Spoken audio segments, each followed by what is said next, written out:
This is LBC from Global, leading Britain's conversation with James O'Brien. 3 minutes after 10 is the time, and you are listening to James O'Brien on LBC. I think it's becoming rather hard not to work out what's happened, isn't it?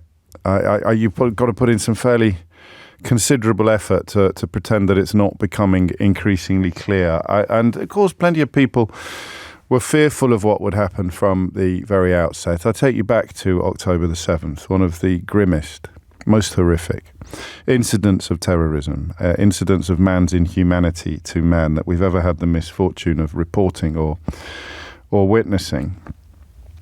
And the unconscionable contemplation of what on earth Israel could, would and should do in response. And the details of what Hamas did on October the 7th continue to get worse, by the way. The deployment of sexual violence, forgive me, if you've got kids in the car, just give me 20 seconds to provide a little more detail. The use of rape and then murder, gang rape and then murder, some acts of almost unbelievable inhumanity. The full details are still emerging.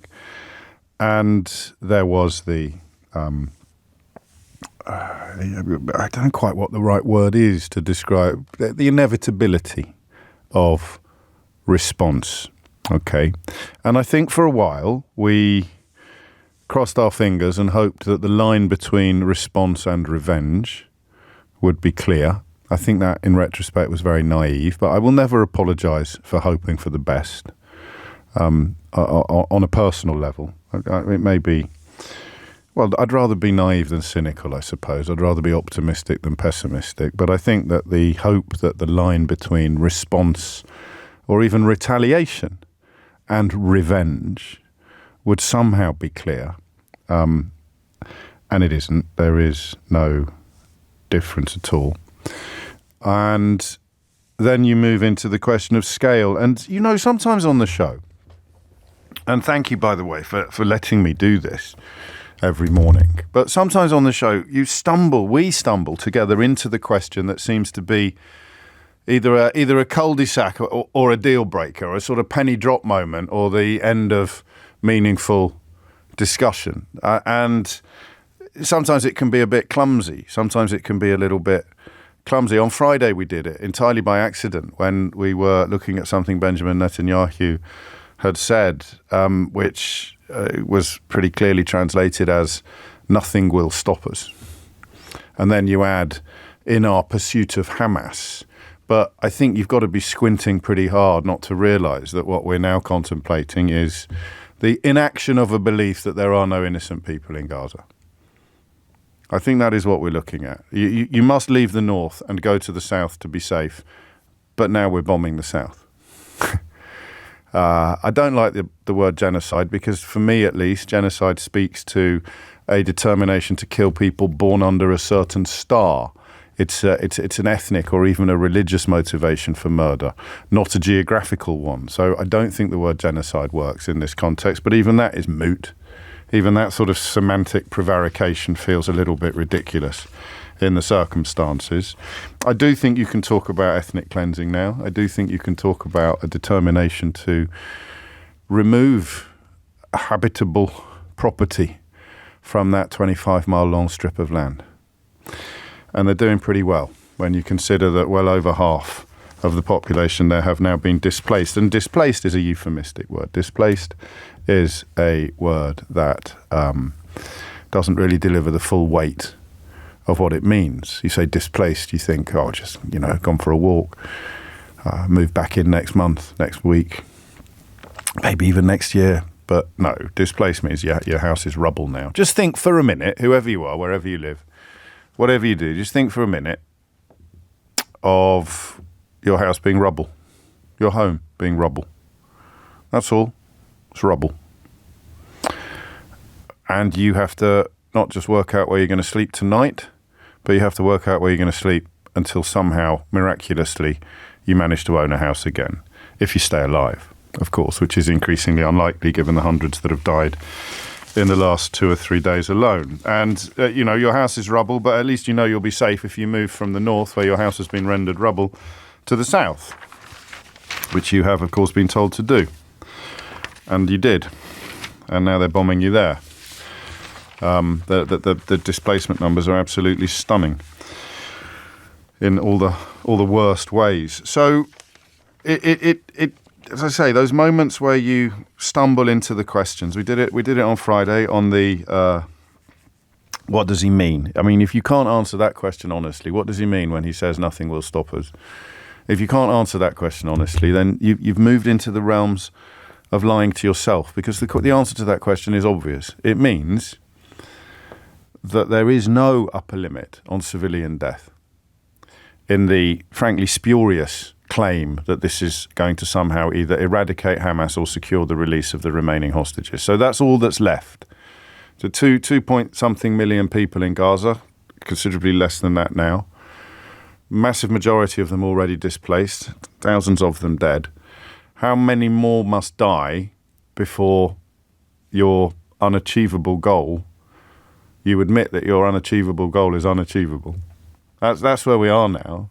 And listen, I can happily, or not happily, I can unhappily agree to differ with people who insist that the goal is achievable, because that's Boris Johnson territory. I can't prove that you don't believe that. I can't prove that when you say bombing everybody in that area is the only way to secure the release of the hostages being held in that area, I can't prove that you can't see the absurdity of that position. I can't cut you open and reveal the workings of your mind. So when you say to me, it's the only way to release the hostages, we must bomb all the buildings that they're being hidden in, I can't prove that you know that's nonsense. And, I also can't be bothered to try, because it's a pointless exercise for both of us. You could ring me up and say it's the only way to release the hostages. I could say, how does bombing the buildings that they're in facilitate the release of the hostages? And you could say, well, and we'd go viral and we'd have a gotcha moment and a clip and another few hundred Palestinians have died. Or you could say, well, how would you solve the problem of Hamas then? And I can't prove that bombing Palestine, bombing Gaza in this way is not going to kill off the threat of Hamas. I can't prove that you know that. You say to me, this is the only way we can defeat them. And I can't prove that you know that that's nonsense. I can't prove that you know their leaders are sitting in Qatar, already planning the next generation of hate. I can't prove that when you say, well, how would you solve the problem of Hamas? You are tacitly admitting that you're comfortable with another few 100,000 deaths of Palestinians. I can prove that you are not saying it out loud. I can prove that you're not going where the Israeli president and some Israeli politicians have already gone. And I can prove that you're not saying out loud, I don't care how many die, because there are no innocent people in Gaza, from newborn babies to the tiny, tiny proportion of the population that have managed to reach old age. I can't prove that you know you're being disingenuous. I can only prove that you haven't said it out loud. I can't prove that you agree with the politicians who have said it out loud. But I can't currently think of anything that you could offer up by way of refutation.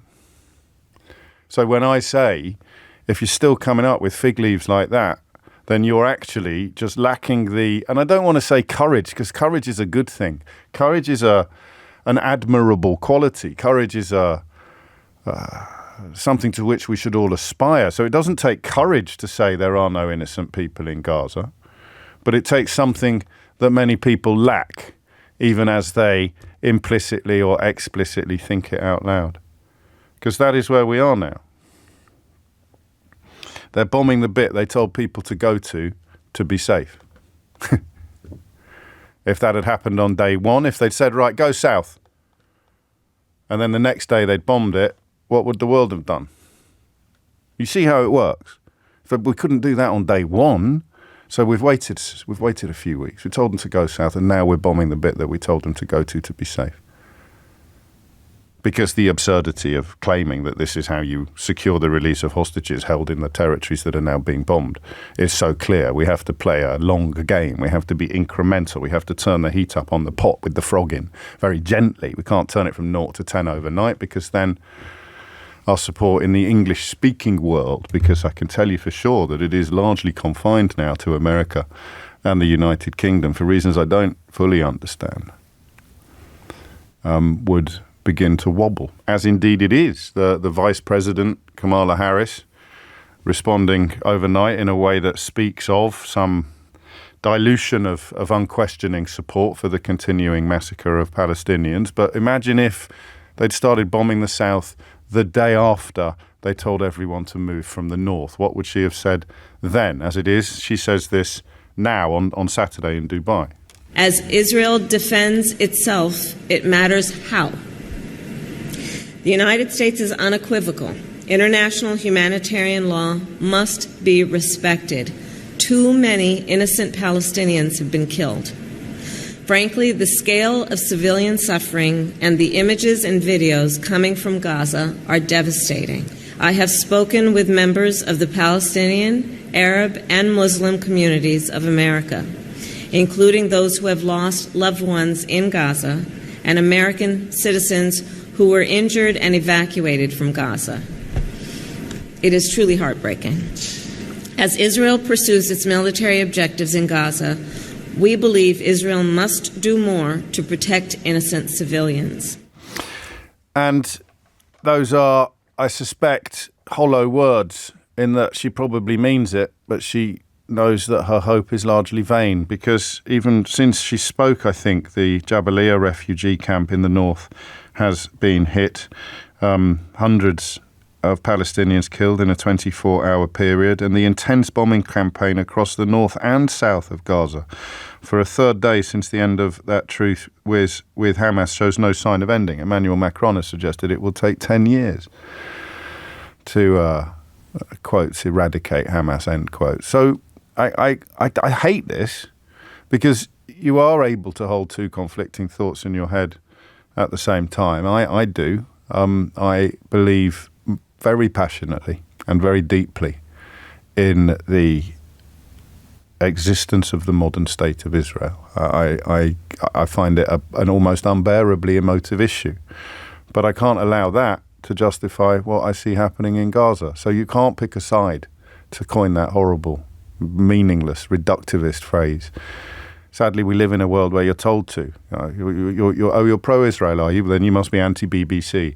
It's so pathetic to see how our population has been broken down into these sort of binary tub thumpers. But you can't call this anything other than a massacre now. And you can't justify it, frankly, on any level, unless you are prepared to accept the untold killing of completely innocent people in the spurious pursuit of the guilty. And that's the bit I don't quite get. Why do you think so few people in the West currently expressing support for the tactics, the current tactics of Israel? Because this is what they do to supporters.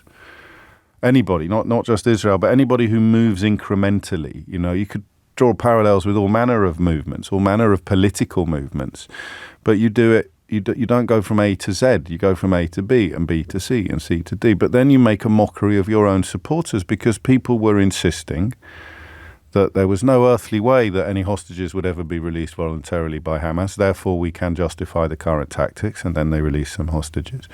People were insisting, and sincerely, I think, people were insisting that because of the instruction to move from the bit that was going to be bombed to the bit that wouldn't, you could make a humanitarian case. You could claim with a conscience clear that Israel was not embarking upon anything like as barbaric a program as some of its critics claimed, because they had offered safe passage.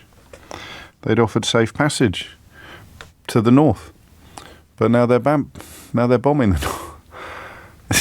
So you see what I mean? You can't defend it anymore, because they've done all of the things that you said them not doing proved that they were behaving in an acceptable fashion. How can you prove that they're behaving in an acceptable fashion? Well, they've instructed people to move from the bombed areas.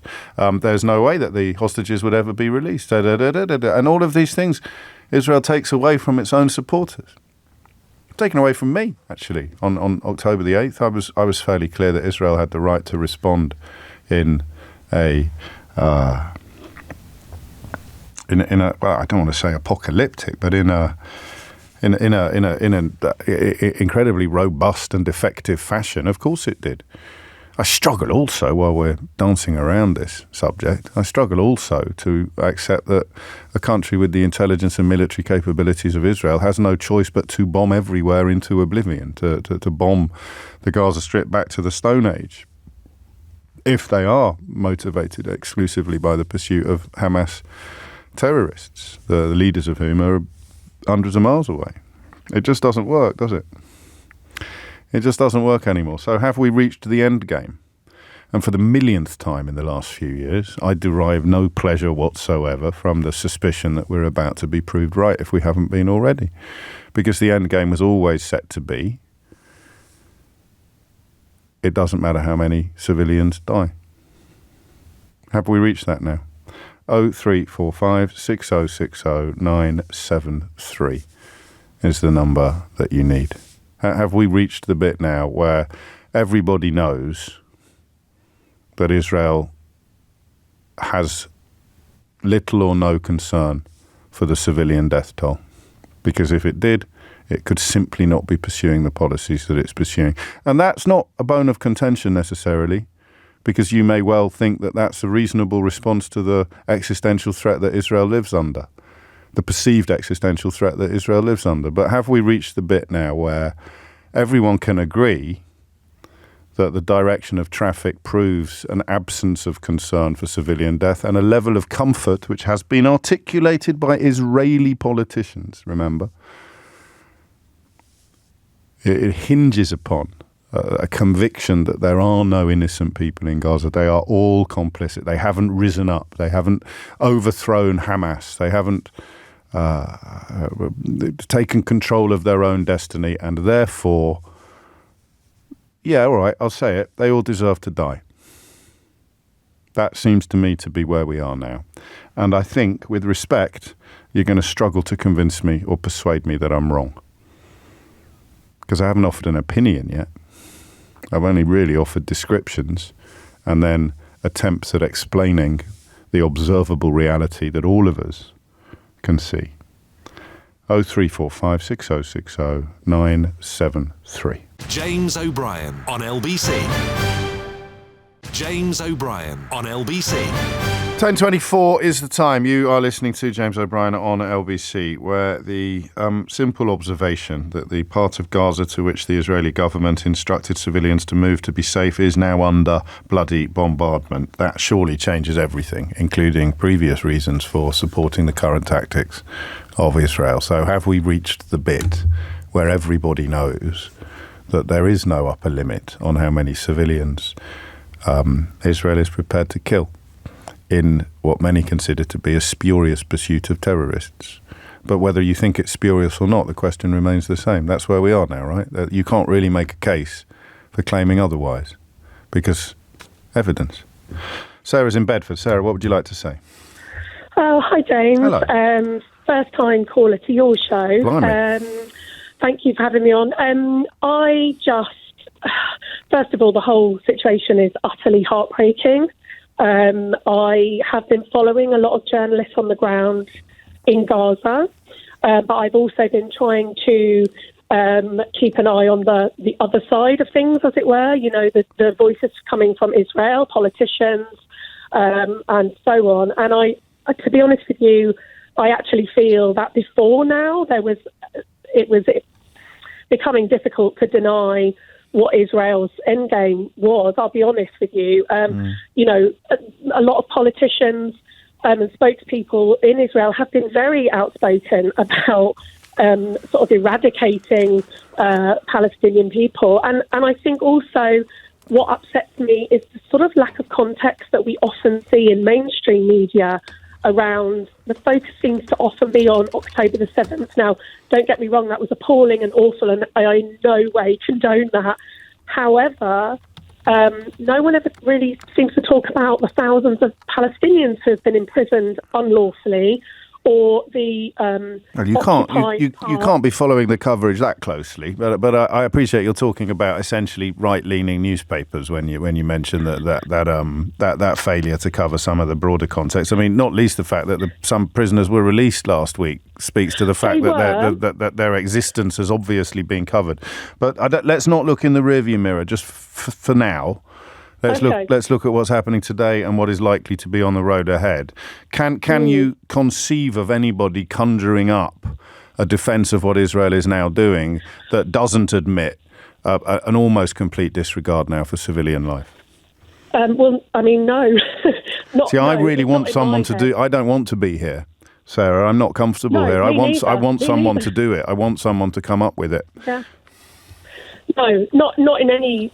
Not in any way, shape or form. And actually, like I say, I know you're saying from now onwards, but even up until now, as far as I'm concerned, there are rules to war. As awful as and as bloody as war is, there are rules. And, many people who are as impartial as they can be have said that they believe that Israel is breaking and has been breaking the rules of law, bombing hospitals and cutting off water and fuel and things like that. And so for me, I just think it's undeniable that Israel is kind of, on the face of it, saying that they want to get rid of Hamas, which, again, I don't see how that is possible by just carpet bombing the whole of Gaza. And actually said to Israeli families of hostages that their secondary sort of intention was to get hostages back. So their first was to get rid of Hamas, and their secondary kind of intent was to get the hostages back, which I know that Israeli families have protested against. Well, lots have, yes. But briefly, what would have been, I hate the word acceptable, but what would have been an acceptable response to the barbarity of October the 7th? I mean, I'm not a military person. I'm not tactical in that way, but I do. I heard you say a moment ago about Israel's capacity. They have some of the best intelligence capabilities in the world. You're surely not telling me that in order to weed out the members of Hamas, they've had to carpet bomb the entirety of the Gaza Strip almost.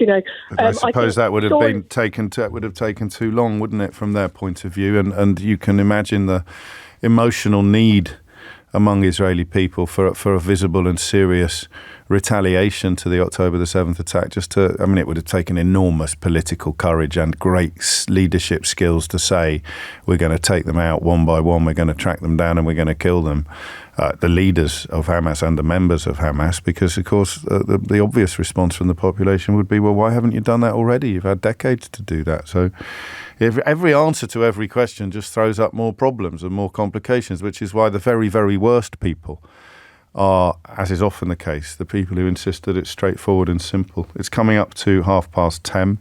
You are listening to James O'Brien on LBC. The number you need is 0345 6060 973. And Holly Jones is here now with your headlines. James O'Brien on LBC. James O'Brien on LBC. 10:33 is the time. I mention optimism and naivety as if they're the same thing. I'm not sure they always are, but the More in Common organisation, which do great work, have been tracking public opinion since this. I struggle even to call it a war, to be honest with you, but since these bombardments began. And they've been looking at how the British public are thinking and talking about what they describe as the Israel-Gaza war. 70% think that those with the loudest, most extreme views are drowning out others, warping opinion and threatening community relations. The tragedy of that, of course, is that the most extreme views on one side have a free pass across 70 to 80% of our print and broadcast media. Now, on the other side, you've basically got The Guardian, I suppose, or you haven't, certainly whatever people might think, you certainly haven't got the BBC. BBC aren't offering opinions on the broader thrust of the issue, but you are on social media likely perhaps to see things skewing in the opposite direction. You're likely to find more sympathy for the Palestinian people than you are for the Israeli people on social media. But I mean, 70% is a high figure. 70% of us, 70% of the population think that the loudest, most extreme views are drowning out others. Surprised it's not even higher, but I suppose the 30% are proof that it's worked. But this bit here, speaks to you and to me, actually, speaks to what we've been trying to do since the very start. While some sympathise more with either Israel or Palestine, most say that they side with neither, both or don't know. Britons are at once disgusted at Hamas's evils, supportive of Israel's right to defend itself, and concerned about civilians in Israel and Gaza who they want to be protected. And that's me. That's me and quite possibly you. I am disgusted at Hamas's evil. I support Israel's right to defend itself. I am concerned about civilians in Israel and Gaza, and I want to see them protected. And in simply statistical terms, you're going to be more concerned at the moment about civilians in Gaza because they're being bombed, even after they've moved to the bit that Israel told them they'd be safe in. So there it is. That is actually a more accurate reflection of what is going on, and a fairly neat distillation of what we've tried to do on this programme. But everywhere else, of course, is still furiously tub-thumping or attempting to defend Israel's continuing killing of civilians without ever quite having the... What's the word I want? It's not courage. It's not stones. What's the word? So it's like if someone was sitting here giving it lots of semantic pussyfooting about, well, how else would you get rid of Hamas? Or da-da-da-da-da-da-da. What is it that describes their inability to say, I don't have an upper limit on how many civilians I'm prepared to watch die. I will never tell Israel to stop, no matter how many die. I will never call for it to stop. I will always pretend that saying, well, why haven't Hamas surrendered is somehow a valid response to asking why thousands and thousands of people are still dying. I mean, you know, the idea that you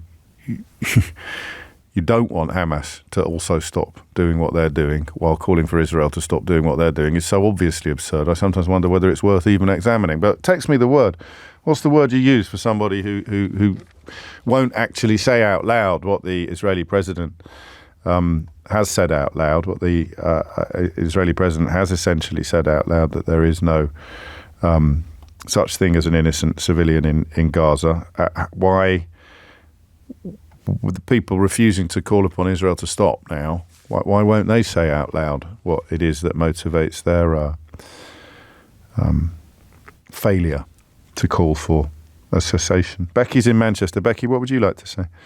Hi, James. I agree with absolutely everything you said, actually. I don't disagree with you at all. Well, listen, I'm not being arrogant. Well, I probably am. But I don't know how anyone can disagree with what I've said today. I don't think I've offered up a difficult opinion. We're describing what we're seeing, and we're trying to work out what we're hearing. And people will, of course. Yes. People will, of course. Maybe. They're welcome to. I think your last caller, said many of the things that, were on my mind. I think my issue comes more from a personal situation. I'm concerned about the impact of all of this, what we're seeing in the mainstream media and the line that we are told to tell. I'm a teacher, you see, so yes. I have to be politically objective. And so I really need to give an opinion that is the mainstream opinion, really, if children ask. And so I find it quite difficult because I teach in school like many other teachers do, and we've got such a mixed demographic. I've got children from all over the world that I teach, and they will ask me questions and they will want to talk about it. Some of them are visibly upset. Some of them have family in Palestine. Some of them have family in other Arab nations as well. And I just feel like it's a very, very challenging situation, and I feel like we are going to end up on the wrong side of history if we are telling our young people that Israel has the right to defend itself, full stop. Well, that I was going to ask you... At what cost? Yeah. So there is. It is impossible for Israel to go too far. Is the perception you just described? People who believe what it feels like to the children, especially. They see that and they see it on the news and they hear reports from back home and then what they're seeing on the news here doesn't always reflect what they're hearing from back home as well. And it's kind of why aren't we doing more as a country? Why aren't we helping their family? Why aren't we stopping this? Why aren't we doing something? And it's again, I have to stay politically neutral and try to, move the conversation along. And it saddens me because, obviously, I agree with everything you've said and I want to say all of that out loud. But unfortunately, I'm not really in a position to do that. Could you can't, are you sure? You can't say because there is a widespread belief in in America and the UK and in Israel that Israel has the right to Yeah, I can put it across as long as it's not put across as my opinion. There is a widespread belief. Is my view. Yes. Yeah. It's difficult because my view is too much and it's too far. And when does it end? But I obviously can't say that, and it really saddens me, if I'm honest. Where does it end? And yeah, exactly. And I don't think it does until, as you said, until till a lot of things, a lot of places, a lot of people are wiped out, a lot of innocent people, a lot more, as they are being, a lot more, yeah. And there it is. And I think we all want there to be at least something we can offer up in response to that bleak conclusion. The bleak conclusion being that we've reached the bit now where support for Israel means they can do whatever they want, and opposition to Israel continuing to do whatever they want will somehow be dressed up by deeply dishonest actors as support for Hamas or a failure to understand the broader issues. I'm not getting a lot of help with the word that I want. I don't think it's integrity or courage, because I don't think that really integrity. So if you look at the words of Israel's president Isaac Herzog, who said in a press conference a couple of weeks ago, in fact, these things happen incrementally, but sometimes we don't even notice. It is an entire nation out there that is responsible. He said this on Friday, October the 13th, essentially arguing that there is no such thing as innocent civilians. This was after Israel told 1.1 million Palestinians to evacuate to the south from the north ahead of an anticipated military operation. Now, of course, they're bombing the north. And how could they possibly bomb the north unless underneath that policy was an agreement with the Israeli president, Isaac Herzog, that the entire nation is responsible for the atrocities of October the 7th? He added, "It is not true, this rhetoric about civilians not being aware, not involved. It is absolutely not true." And then he adds, "They could have risen up," which A, sounds a bit like Kanye talking about slavery, and B, includes children and babies. They were born on Tuesday, should have risen up against Hamas on Thursday. And if you didn't, we'll bomb you. That is where we are now. And it's not integrity, is it? The people pretending not to understand what they're really saying when they talk about what's happening. You don't have integrity to say that, or courage, or cojones, or stones, or chutzpah, or any of the other things that you're suggesting. Spine. But then that sounds like a compliment. So you're saying the people actually saying it out loud, the people actually saying no such thing as an innocent in Gaza, they've got spine. They've got more spine than the human jellies coming up with pointless questions about, well, how would you get rid of Hamas? I don't know what the word is to describe it. John's in Belfast. John, what would you like to say? Hi there, James. It's good to be on the radio. Thanks for having me on. I suppose the question, that you're asking is, of course, how can this be happening? Why do we have to wake up and hear the whole situation just go from bad to worse? And it's deeply troubling. And I suppose the word that has been coming into my mind today and over the weekend is dehumanization. I mean, at the start of this, when we were a few days after the 7th of October and the horrendous attack it was about 1,300 people who were murdered, I think. And we saw the numbers being killed in Gaza going up to a factor of 2 times that amount, maybe 3, 5. I don't know what we're at now, maybe 10 times. But I kept thinking, how can you do this? And how can the Israeli state claim that this is okay? And the only way they can do that, James, I believe, is that there must be an idea that that 2 human lives are not equal, that one is worth more than another. And I think that dehumanizes all of us. I find this an emotional subject because my elderly parents visited and I had them for dinner last night, and I am from Belfast. And my father was remembering how early in the Troubles when, the IRA bombs were happening, Ian Paisley suggested that Britain bomb West Belfast. And thankfully Britain chose not to do that. Did he really? Apparently he did, yes, okay. He did. Because I've always been a little wary of it's not whataboutery, but saying comparisons, because I think a lot of people who don't really understand what happened in Dresden and the bombing in Dresden have said, well, what would you have done if the reason the Geneva Convention exists is because we didn't want to repeat what happened, what the Allies did to Dresden. But I didn't know, so I was wondering about saying, John, what if the British Army had gone and bombed Republican areas in Northern Ireland to oblivion as a retaliation or response to IRA atrocities, either in Ireland or on the or in the United Kingdom. Yeah. But I'd need to check that Ian Paisley claim. But either way, the question stands: what would be the difference between saying all Catholics in Derry deserve to die, or all Catholics in West Belfast deserve to die because the IRA have just blown up, taken on the Hyde Park bombing or the Harrods attack? Yeah. I don't think there is a difference. There can't be a difference. There must be a difference, mustn't there? There? Well, I mean, in terms of human equivalence, but someone else can see it and explain it to us. Sure. And that is the resonance that you took away from your meeting with Mum and Dad last night. Yeah, I mean, the people of Gaza, however they can be characterised, and I mean, 200 targets a day, let's say, that Israel claims. I find it very difficult to understand how they would know that. I mean, this is a highly urban area. As you say, people have had to move and now move again. There's nowhere safe for them to go. How can any state do this to a people? And yes, the crime of Hamas is terrible, but these are people, and it's really down to the wider world, in my opinion, to say no. This is enough. No. Yeah, and that's why Kamala.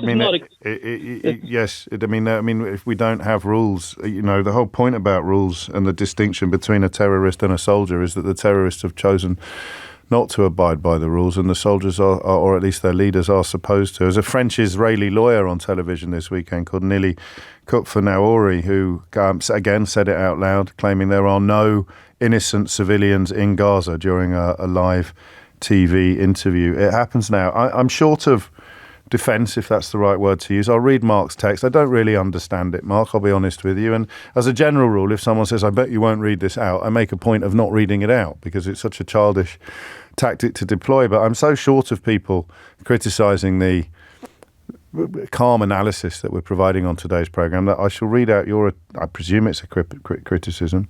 Can you raise the point that civilians in Gaza smacked dead bodies of Israeli women in back of cars on October the 7th? I'm sure you won't. I don't have the provenance of the claim that you're making, Mark, but I'm happy to read it out. I think you're probably arguing without realising it that therefore they deserve to die. So you are not, again, you're proving it, the point, mate, without appreciating it. You're not prepared to text me saying, of course everyone in Gaza deserves to die. You're making a slightly odd point and accusing me of not being prepared to read it out, when I presume the point you're making is, of course there are no innocent people in Gaza, even the ones that were born yesterday. It's 10:48. James O'Brien on LBC. James O'Brien on LBC. It's 10:52. You're listening to James O'Brien on LBC. I suppose the grim conclusion now is that we've reached the bit that many people thought inevitable after the absolutely unconscionable atrocities of October the 7th in Israel. Israel's response has reached the bit where no one can pretend anymore that there's even the vaguest concern for civilian life in Gaza, which is why the people saying there's no such thing as an innocent civilian life in Gaza have been turning up the volume. And they're, what do you say? You can't say cheerleaders, but I think you can say apologists. They're apologists in the British media who aren't quite prepared to say that there's no such thing as an innocent life in Gaza, instead come up with ever more fanciful and complicated claims that this will somehow bring about the release of the hostages or the eradication of Hamas, or there is literally no choice facing Israel but to continue bombarding the bit of Gaza, the south of the Strip, which is where they told everyone to go when they started bombing the north. You can't accuse us of ethnic cleansing because we've given them a safe corridor to the south. And now they're bombing the south. Riddle me that. Riddle me that. Jeff's in working. Jeff, what would you like to say? Good morning, James. I was listening to an interview with a Israeli government spokesman at the weekend about the civilian casualties in Gaza, and he had a prepared statement, and he said that the IDF are taking unprecedented measures to minimise civilian casualties. And when it was put to them, this is clearly not working, he said, and he repeated it several times, if the civilian population have any complaints, they should address them to Hamas, because they started the whole thing. Now, what a ridiculous statement to make.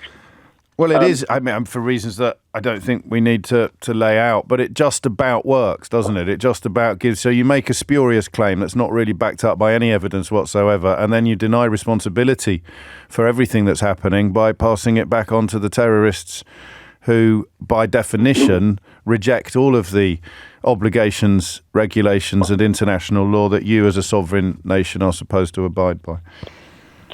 The thing is, James, if I was being cynical, I would say that, the Israelis seem to think, at best, this is just purely collateral damage. At worst, it's part of an endgame to wipe out the Palestinian civilian population in Gaza.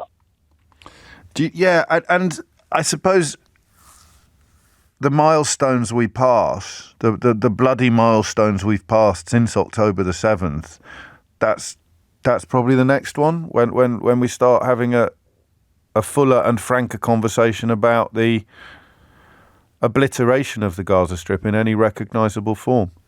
Yeah. I think perhaps we took the IDF and Israel on their face value, or their word, at the beginning after October the 7th. Well, I think we were as affected as, not as much, but the emotional impact of that terror attack perhaps gave us an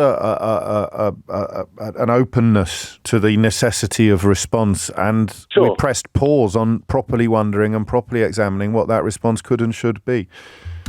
I mean, world leaders all around the world, including the UK, said that the response must be proportionate. Yeah. And they said, it will be. But, we've seen over the last month that it's far from proportionate. Well, they never stopped to tell us what proportionate meant, which is why Kamala Harris has found herself in the strange position this morning of having to retrospectively seek to define proportionate while criticising Israel for apparently not having been proportionate. Thank you, Jeff. That nicely put. I am, and make of this what you will. I think, almost entirely devoid of challenge to my thesis. Now, that doesn't mean, well, it does actually, entirely devoid of challenge to my thesis. And my thesis is simply that we've reached the bit where everybody knows that concern for civilian life is completely absent. And actually, well, I suppose I got that strange text off Mark, but that means that some people listening to this are recognising something in themselves that perhaps they hadn't been prepared to recognise before. I.e., you can't ring me up as you would have done last week and tell me that, no, that's not the case at all. Don't ask me to tell you what nothing will stop us means. That's not fair to ask me what nothing will stop us means. It's still clinging to the idea that it didn't mean what seemed clear to so many other people. When Netanyahu says nothing will stop us, it's pretty clear to many people that he means we don't care how many civilians die. But you weren't prepared to say that yourself. You weren't prepared to say, I don't care how many civilians die. And you're still not. But no longer can you pretend that that's not what's happening. It seems to me, and the phone lines remain open, 0345 6060973. A lot of people are as outraged as Jeff by that rhetoric of saying that the Palestinians should rise up. You find any persecution in history, you find any enslavement or any ethnic cleansing or attempted genocide. I'm not saying that's what's happening here. I'm just saying that just think of an appalling abuse of a population and then think about how it feels and sounds when you say, well, the population should have done more to rise up against their oppressors. Yeah. Tim's in Totnes. Last word for this hour at least. Tim, what would you like to say? Hello, James. Hello. Well, I guess I left the aid sector a few years ago for reasons of my own mental health and having a small child, but I had links with that part of the world. Okay. And as horrible as it makes me feel to sort of, I'm not going to challenge what you've said about the morality of what's happening or what was constituted as proportional in the beginning and what's it apparently looking like now. What I want to say is that I suppose, where do we go from here? And I think that it's going to take some real deep soul searching on our own behalf, on the behalf of our politicians, or how we do foreign policy as a whole in terms of treating Israel like any other normal state, that is, not one that has a sort of limitless remit to do as it feels. And also to push the morality, if we can, to one side, as ugly, and it makes me feel really, I can't use the word I would use, but it doesn't make me feel nice to say that, but more to focus on the utility. So spokesmen or spokespeople, usually men, for the IDF have come out with loads of figures, amongst other things. So far, they've killed between 3,000 and 4,000 Hamas fighters. If the way in which they're going about their, whatever you want to call this is, continues those current rates, that's going to mean they'll need 600 days to eradicate Hamas at their current speed. They say that there are between 30 and 40,000 Hamas militants. So this is best case scenario, taking those estimates and figures at face value and in good faith. 600 days, and how many? I know what you're going to do next. Is you're going to compare the deaths of civilians over that period to what we've seen so far? Yes, civilians, but also buildings, James, because I think what we also fail to focus on sometimes. So when I was in this area on the ground, it's not a place that is nice, that was nice to live in before October the 7th. This is we know all about the morality behind this and how those people live, the Palestinians in the West Bank too. But I'm more focused on, various NGOs or international organizations say that approximately 65,000 buildings have been destroyed until now. So that will mean that by the end of this, if we take again the current ratio I just described, that will mean every single building in Gaza will be destroyed by the time this is over at its current trajectory. Yes. And that I think the question to ask, so as well as our sort of political approach to this in terms of our foreign policy, so to kind of call out the efficacy of this, is the utility working in the way that the IDF have described, one, but also the sums don't add up. Sorry, we're short of time, so just in a couple of sentences if you can. Yeah, no problem.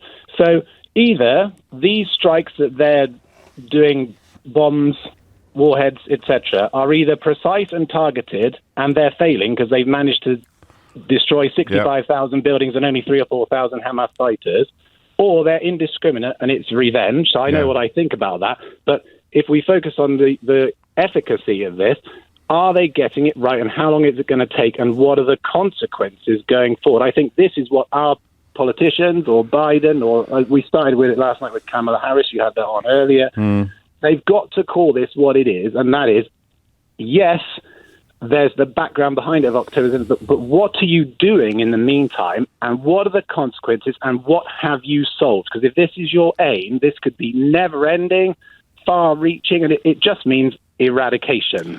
And I haven't seen today, and I don't know if luck is the right word, but we've managed to create a space over the years where on this programme people are comfortable coming forward to challenge everything that they've heard, and nobody has done so today. And I think possibly that shift from north to south is a huge part of it, and the figures like 1.8 million people displaced, 65,000 buildings destroyed, clinging to the notion that this is somehow a surgical exercise designed to lance Hamas, I think has become impossible. I said I was short of, or in fact entirely devoid of challenge or defence. I still am. I think Jonathan's having a go here. He says, funny that, James, and then he uses capitals to say, not once have you called for the release of hostages and the surrender of Hamas to end the war. You're absolutely right, Jonathan. Not once, but probably 10 times I've done that. But it doesn't matter because you don't hear it. And that's all you've got now. And I feel for you deeply. I really do. It must be awful to be watching the obliteration of humanity across Gaza, the displacement now of over 3/4 of the population, the reducing to rubble of all of these buildings, and thinking that when people say stop now, it is a valid response to reply Why haven't you called for Hamas to surrender to people who have? And that's what the Israeli government has done to you, Jonathan. They've turned you into that person there, texting a radio station, texting someone who has called repeatedly and obviously, but futilely, for Hamas to hand themselves in, to surrender, to release all the hostages. There's literally nobody who doesn't want that to happen, mate. And yet your support for this murderous bombardment now has put you in a place where you can write that text and even press send to a national radio station without realising how low you've been brought and the true reality of what you now support. It's 11:04. James O'Brien on LBC. James O'Brien on LBC. 7 minutes after 11 is the time. I like the next subject for two obvious reasons. Number one, it is urgent. It is a matter of emergency for the population, although I wonder if you can continue using the word emergency when it's been going on for so long and so little has been achieved successfully. And the second reason is it's one of those very gratifying areas of conversation where I have, over the course of our time together, I think we might be approaching a big anniversary in January. Are we approaching a big anniversary in January, or did we miss it last January? Should we have a big party? Does everyone want to come round to mine? Celebrate 20 years in this slot? Is it 20 years in this slot in January? Does anyone else care? Is anyone else keeping count? I don't know.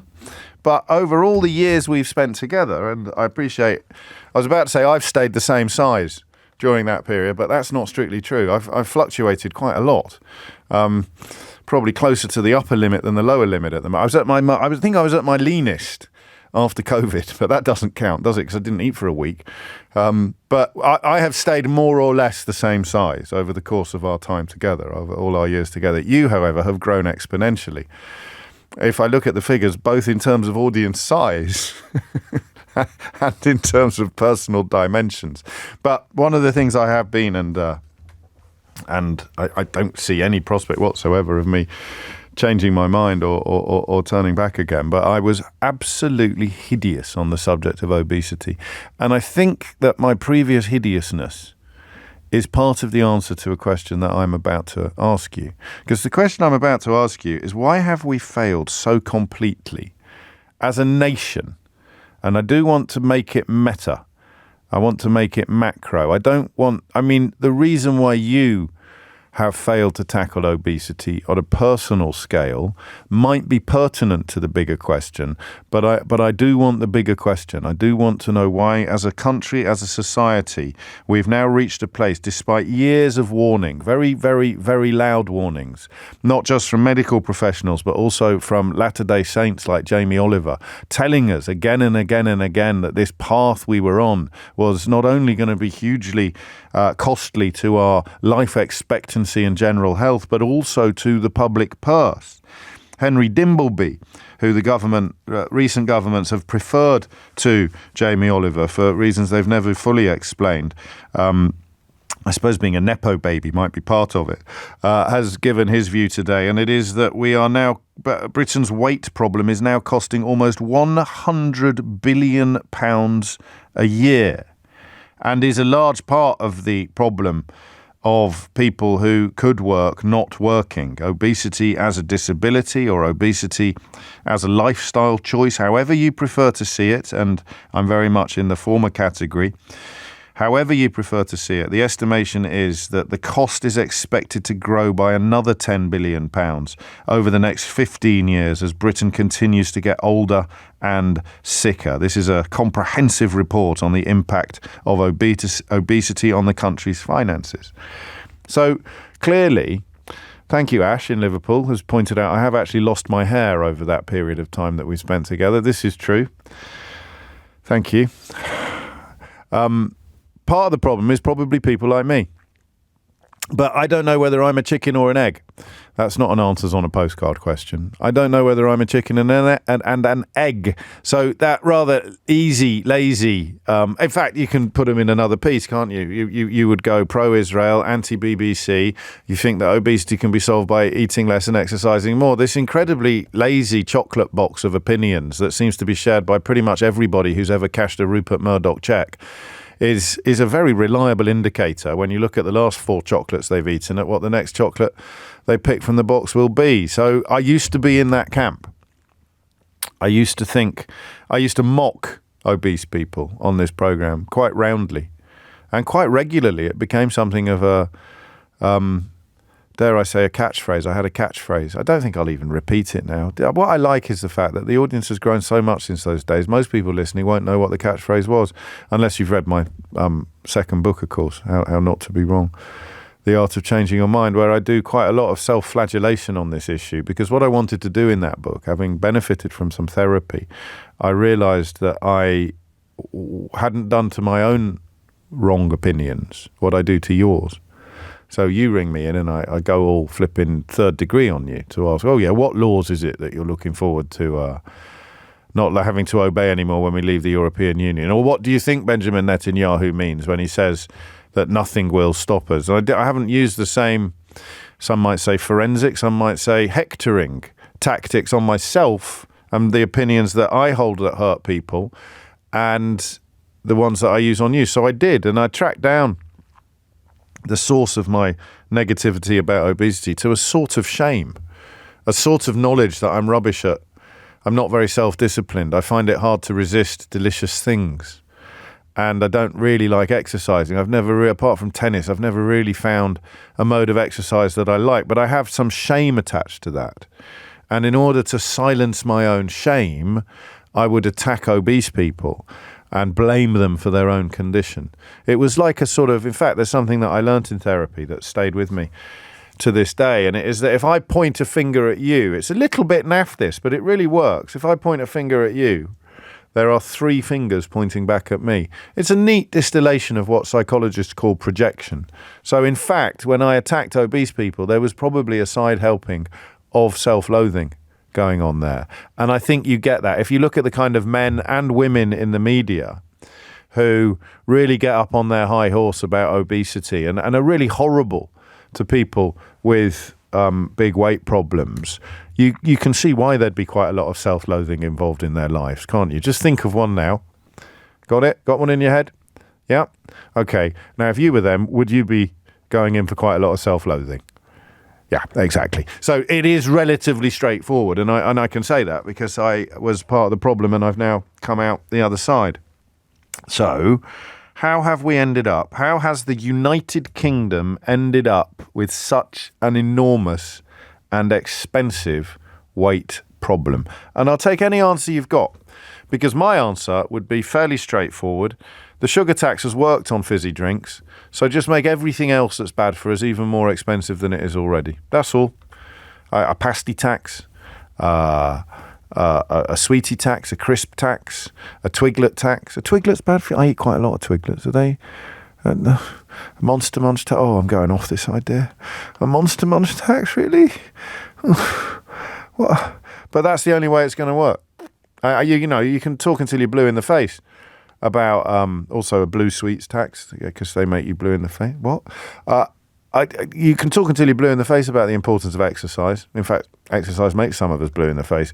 And all the rest of it, the public education, but simply pouring crud down our throats on an unprecedented and industrial scale. And then pouring more crud down our throats because they've sort of conned us with a buy one, get one free type of argument is only to be stemmed by making it much, much harder to do. So I think probably taxes. Why and how have we become, has this country developed such an, pardon the pun, such an enormous problem? 0345 6060 973 is the number that you need. 16 minutes after 11. And then what could we do about it? What could we do about it? There's a couple of things at the moment that make me want to do the Rabbi Burns thing, to see ourselves as others see us. I'd love to know how Israel is being reported in other countries. I sense that America and the UK adopt a rather different line from a lot of our Western allies, never mind Middle Eastern countries. But on this issue as well, I think we're pretty high up now.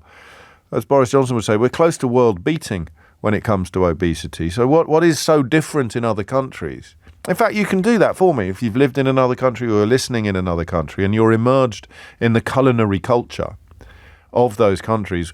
What is, in your view, specific to the UK that perhaps explains why we now have such an enormous problem with obesity? And if you didn't think you cared, then let me turn it on its Tufton Street head for you and say, well, you are going to be paying for the consequence. Even if you're not obese yourself, you are going to be paying for the consequences. So that perhaps should make you care more. 11:17 is the time. 0345 6060 973 is the number you need. James O'Brien on LBC. James O'Brien on LBC. 20 minutes after 11. What is peculiar to the United Kingdom when it comes to the question of obesity? 2/3 of British adults are now overweight or obese. That's up from half a generation ago. The biggest increase is in the heaviest categories. Average bloke now weighs 6 kilos more than he did in 1993, while the increase for the average woman has been 5 kilos. 9 p.m, junk food advertising watershed, a ban on buy one, get one free deals have all been kicked into the long grass by this government or successive Tory governments. And I don't know whether you'll think this is relevant or not, but the current Secretary of State for Health, and I appreciate it's very hard to keep up, it's a lady called Victoria Atkins. She has promised to stand back from anti-obesity policy because of her husband's job running a sugar company, which rather adds to the theory that sugar companies might be part of the problem, or at least the insertion of sugar into all sorts of places. But don't worry, because, good God, I missed this. Andrea Leadsom is a minister again, and she's been put in charge of obesity policy. Andrea Leadsom, a woman fully qualified in precisely no areas, is now in charge of obesity policy. I once had the absolutely unbelievable experience of hosting a discussion about the World Trade Organization between Pascal Lamy, the former Director General of the World Trade Organization, and Andrea Leadsom. That pause was for her job description at the time. Prominent Brexiter. And it involved Pascal Lamy explaining what the World Trade Organization did and what the calls by some Brexiters to come out of the European Union with no trade deal and just abide by WTO rules, what that actually meant, because none of the people saying that, I don't know if you remember, none of them knew what it meant. But Leadsom had the front to come on Newsnight on the BBC and attempt to challenge the former Director General of the World Trade Organization about what the World Trade Organization was, is and does. And now she's in charge of obesity, so what on earth have we got to worry about? Sam's in Portsmouth. Sam, what's going on? Hi, James. Hello, Sam. I've got, first of all, listening to your show for a while, first time caller, a bit nervous, have to excuse me. It's only me, don't worry. Yeah. So when I can't remember what her name is. I know you just said it. When she was Victoria announced as being Victoria Atkins, excuse me. Yes. So as soon as she, the one that's married to a bloke that runs a sugar company. Exactly. Yes. It's British Sugar. He's a managing director of British Sugar. That is just crazy to me. But I think the question you were asking about what makes the UK so bad when it comes to obesity, I think it's a bit of a Western issue as a whole. Now, my job involves visiting lots of supermarkets. I'm like a field salesperson. Oh, yeah. Not for a food company though. It's for something completely different. But what I've noticed, fields. You sell fields. You sell fields to supermarkets. Not quite, but it's a different product. Carry on. Not in food and drinks. Yeah. But I get that. But yeah, so I walk into supermarkets, and almost every supermarket when you walk in, obviously it's Christmas seasonal goods. Seasonal goods right now. Almost everything in that aisle is food. I won't even really call it food. It's just rubbish made in a lab, really, full of sugar, preservatives, all of these colourful things. And you've also got alcohol stacked at the front of shops. Yeah. I just find it absolutely crazy. Is that not true in other countries? Do we know? Do we have a perspective on it? Because now you mention it, I mean, I walked into Morrison's yesterday, and you could have made an igloo out of the celebrations tins that were just in the foyer, in the entrance area where my friend Albert works. You could have made an actual igloo. There were so many of them. In fact, it's probably quite a good marketing idea. Someone should probably make an igloo out of the celebrations. And what's the other one? Celebrations like Heroes, I think. Yeah, that was it. This isn't helping, is it, Sam? Not at all. No. And I eat very healthily. Almost everything that I eat is single ingredient food. So fruit, vegetables, meat. I drink a lot of milk as well. So single ingredient foods that our bodies are sort of designed to digest. Yeah. Whereas when we walk into supermarkets, what's been promoted to us is the complete opposite. Are you in the shape of your life? I am in the best shape I've ever been. Yes, I can believe. So you've got self-discipline, which is part of it as well. You've got education, so you know what's what. Although all the education in the world can't undo self-discipline issues sometimes. And you've got knowledge and understanding of what's going on. Do we know what the international comparisons are? I mean, I've spent some time in Europe. I've got a friend actually who's got a food hall in Gran Canaria, and they serve nice, healthy food. It's like the equivalent of a ready meal. It's a little bit more expensive, but it's cooked in a kitchen and it's not processed. It's not ultra processed, and that's very popular. You're more likely to go and buy a portion of paella or meatballs from him than you are to go and buy something out of the fridge cabinet. And when you walk into a French supermarket, I don't think that you have the same bombardment with unhealthy stuff, do you? It's not quite the same as it is here. I mean, of course, junk food is sold around the world, but I think culturally, Brits really enjoy drinking a lot. When I was at uni, I used to drink a lot, and alcohol, a lot of people don't consider, even if they drink a lot of alcohol, for some reason they don't consider it as part of their diet. Whereas if you look at the calorie count on a lot of these things, like a pint of beer is like 250 to 350 calories, and all of that adds up. And it isn't just the calories, it's also those calories are empty. There's nothing your body can actually use them for. So it isn't just. No, I think you're absolutely right. That's going to be a very big part of the problem. And yet again, anybody who seeks to encourage the nation to drink less alcohol automatically gets hit over the head with the nanny state sledgehammer that Fleet Street and Tufton Street tend to wield so liberally. And we all push back against it as well. It's a strange one. Sam, thank you. I like that. I mean, what are the international comparisons? Because he's right, isn't he? You walk into your local supermarket now, and you've got to almost climb over the chocolate displays and the alcohol displays to get to the actual shopping area. Even though they've changed the rules, I think, on having confection by the tills in larger supermarkets. Come Christmas time, they've almost built atriums. I wonder whether because my local supermarket is brand new. And it has an atrium area that the old one it replaced didn't really have. And I wonder whether that's a way of getting round the legislation, because it is full of sweets. I don't think it's full of booze, but it's definitely full of sweets. Thank you, Sam. Peg's in Leeds. Peg, why the UK? Why are we so bad at this? Yeah, I think it's loads of different reasons, James. So I've actually written an awful lot about this because I was obese for most of my adult life. Oh, yeah. And then about 13, 14 years ago, I lost half my body weight, and I've managed to keep it off since. So because I'm a journalist anyway, and because I've done loads of this kind of work, I wanted to look at why was it that I've managed to do that? What were the changes? So I've written a lot about how you keep weight off, and I just think this is so complex. And I think part of the reason is that in the UK, we're obsessed with the idea that you can find really simple solutions to things. Do you know what I mean? We lose nuance, don't we?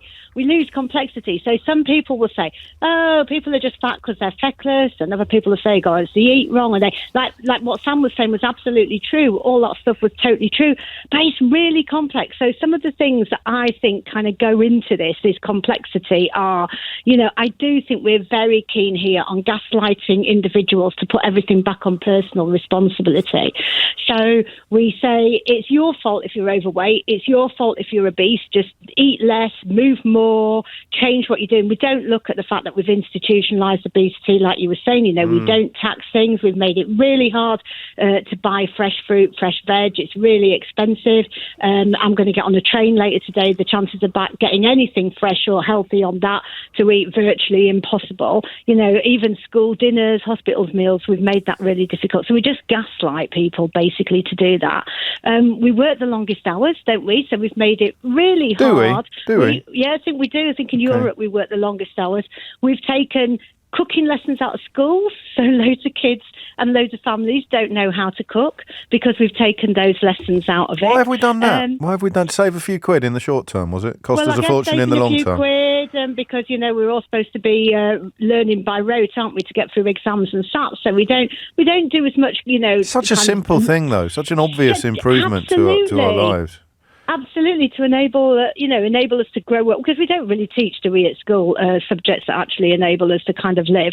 I mean, I also heard a really interesting conversation when I was at a regeneration conference a few years ago. I used to work in regeneration, and I heard somebody talk about how they reckoned you could link quite a bit of obesity to the design of social housing, and when we lost the dining room in social housing, and there's actually quite a lot of research that suggests...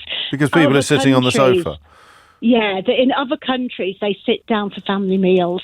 And the minute you sit down for a meal, you turn the telly off, you concentrate on what you're eating. Actually, in other European countries, certainly, they probably eat more than us, but they do it more slowly. They make time for meals as families, they may have siestas.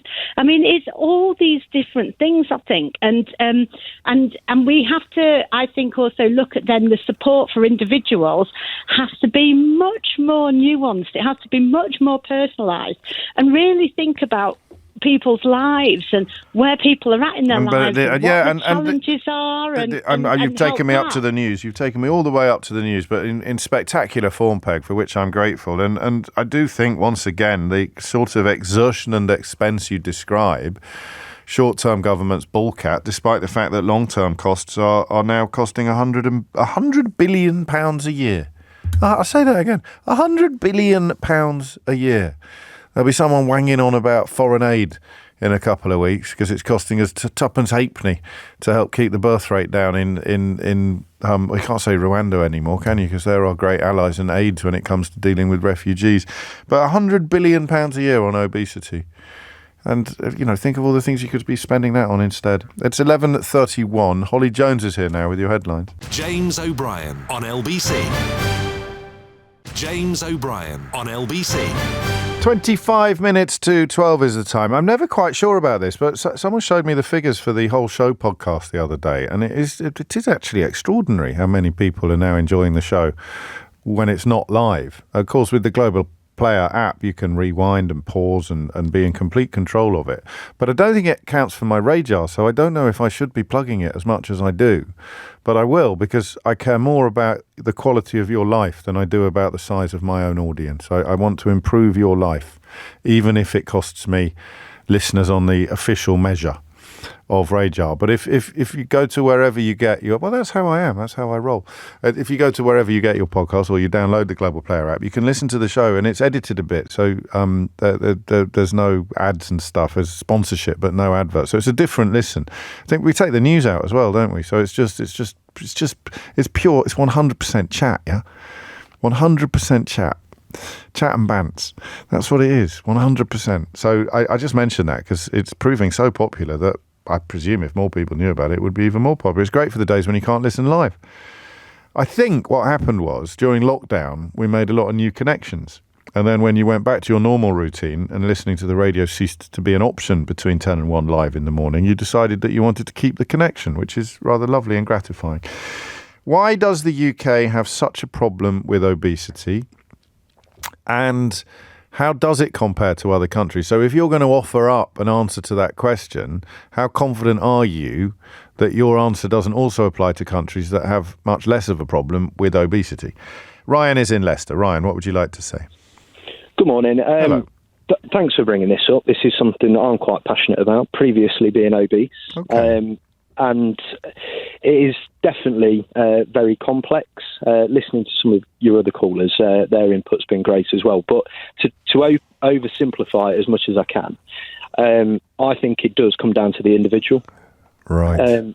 Why do we have advertising then? So, yes, it impacts it, absolutely. And there is things that the state could do to impact that as well. But at the end of the day, we are entirely responsible for what we put into our own mouths. Well, we're not, are we? Because that would involve everybody having absolutely unlimited spending power. That's where I think that things can play a part, but no, we are still absolutely responsible. No, we're not, because I can't have caviar every day for every meal from now till Christmas because I can't afford it. But you're talking about specifics. I'm talking generally. No, I'm talking about your sweeping statements about us being entirely responsible for what we put into our mouths. We're not. We can only choose from what's on the table in front of us, and that's going to be defined by circumstances, geography, financial situation, mental health, and all sorts of other issues as well. But foods are still available at similar price points that are healthier. That's where geography comes in. With regards to what, sorry? You might live quite far from shops. So you might only be able to eat stuff that can be delivered. You might not know how to cook. You might not know how to cook healthily. Absolutely. You might not have any time left at the end of the day. No, but these are all evidence of it not being entirely down to self-determination. These are all variables that are external as opposed to internal. Absolutely. But you are still responsible for what you put into your own mouth. Up to a point, and that point would include what's advertising for.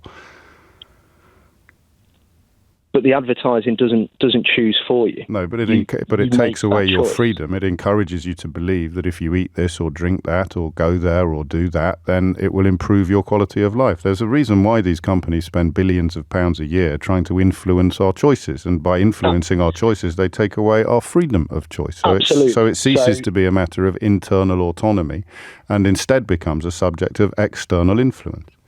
Yes, but that's where then self-discipline comes into it as well. Right. So if we had lots of self-discipline, advertising wouldn't work. It wouldn't have the impact that it has now. Absolutely. But we live in a world. But we live in a world where it does, and that's the world we're trying to legislate for. Yes. So if we were to work on our own self-discipline and our own responsibility to put things into our mouths that aren't going to make us obese. And where do we go for guidance on that? Well, I would say that most of it is pretty self-explanatory.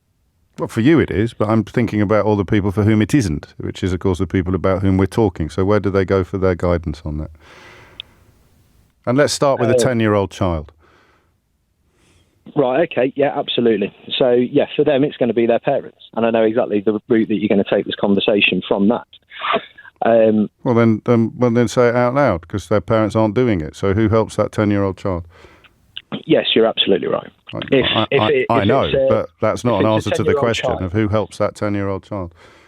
If it is a child that we're talking about, then yes, it's the responsibility of their parents. But it still comes back to that self-discipline. No, but the parents aren't doing it. The parents aren't doing it. So who helps that 10-year-old child? Schools. Right. So that's the taxpayer.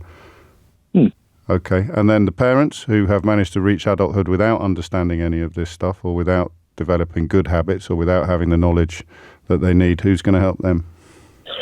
I feel that if someone is an adult and that they've got to that point in their life and they don't know what putting unhealthy foods into their mouth is going to do to them, then there is a bigger conversation to be had. So how did you get to that point?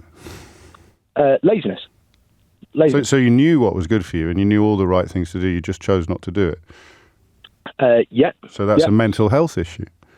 No, I wouldn't categorise it as that personally. Okay, I would. I would say that I would, because that way it sounds like I'm trying to help you rather than castigate and insult you. Yeah, but I think that we need to be honest in these conversations. I am being honest.